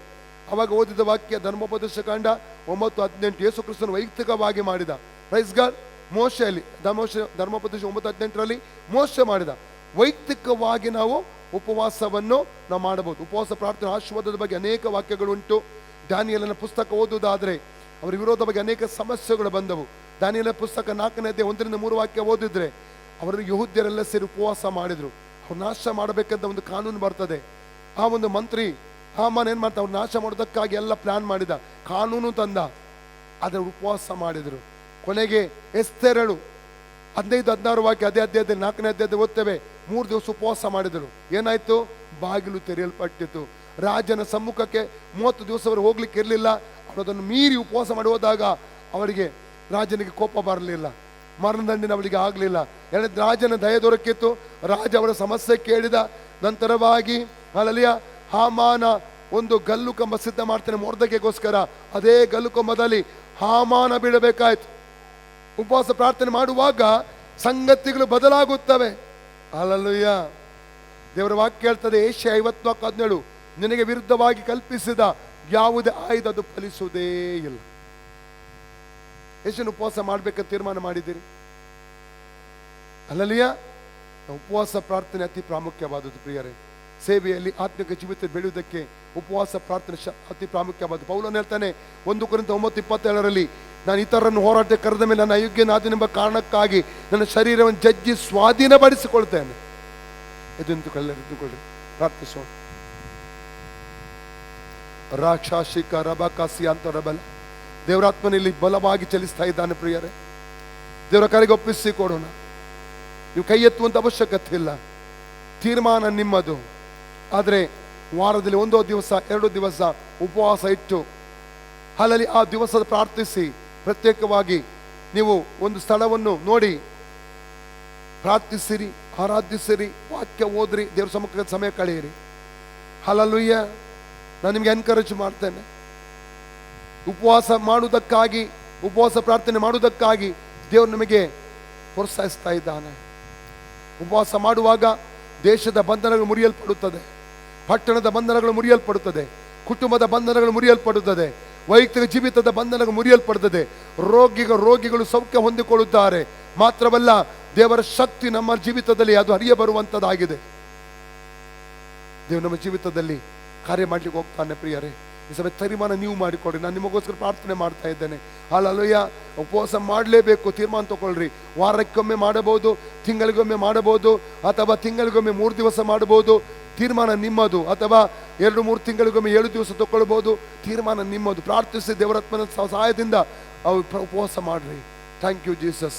ಪ್ರೀತಿ ಸ್ವರೂಪನಾದ ಪರಲೋಕ ತಂದೆಯೇ, ಯೇಸುವಿನ ನಾಮದಲ್ಲಿ ಪವಿತ್ರಾತ್ಮನ ಸಹಾಯದೊಂದಿಗೆ ನಿನ್ನ ಪಾದಕ್ಕೆ ಬಂದಿದ್ದೇನೆ ಸ್ವಾಮಿ. ಇಲ್ಲಿ ಕೂಡಿ ಬಂದ ಎಲ್ಲ ದೇವಜನರನ್ನು ನಿನ್ನ ಪವಿತ್ರವಾದಂಥ ಕರಗಳಿಗೆ ಒಪ್ಪಿಸಿ ಕೊಡ್ತಾ ಇದ್ದೇನೆ ಸ್ವಾಮಿ. ಅವರ ಜೀವಿತದಲ್ಲಿ ಉಪವಾಸಕ್ಕೆ ಸಂಪೂರ್ಣವಾದ ಪ್ರಾಮುಖ್ಯತೆ ಕೊಟ್ಟು ಉಪವಾಸ ಪ್ರಾರ್ಥನೆ ಮಾಡುವ ಹಾಗೆ ನೀನು ಅವರಿಗೆ ಬಲವನ್ನು ಕೊಡು, ನೀನು ಅವರಿಗೆ ಶಕ್ತಿಯನ್ನು ಅನುಗ್ರಹಿಸಿಕೊಡು.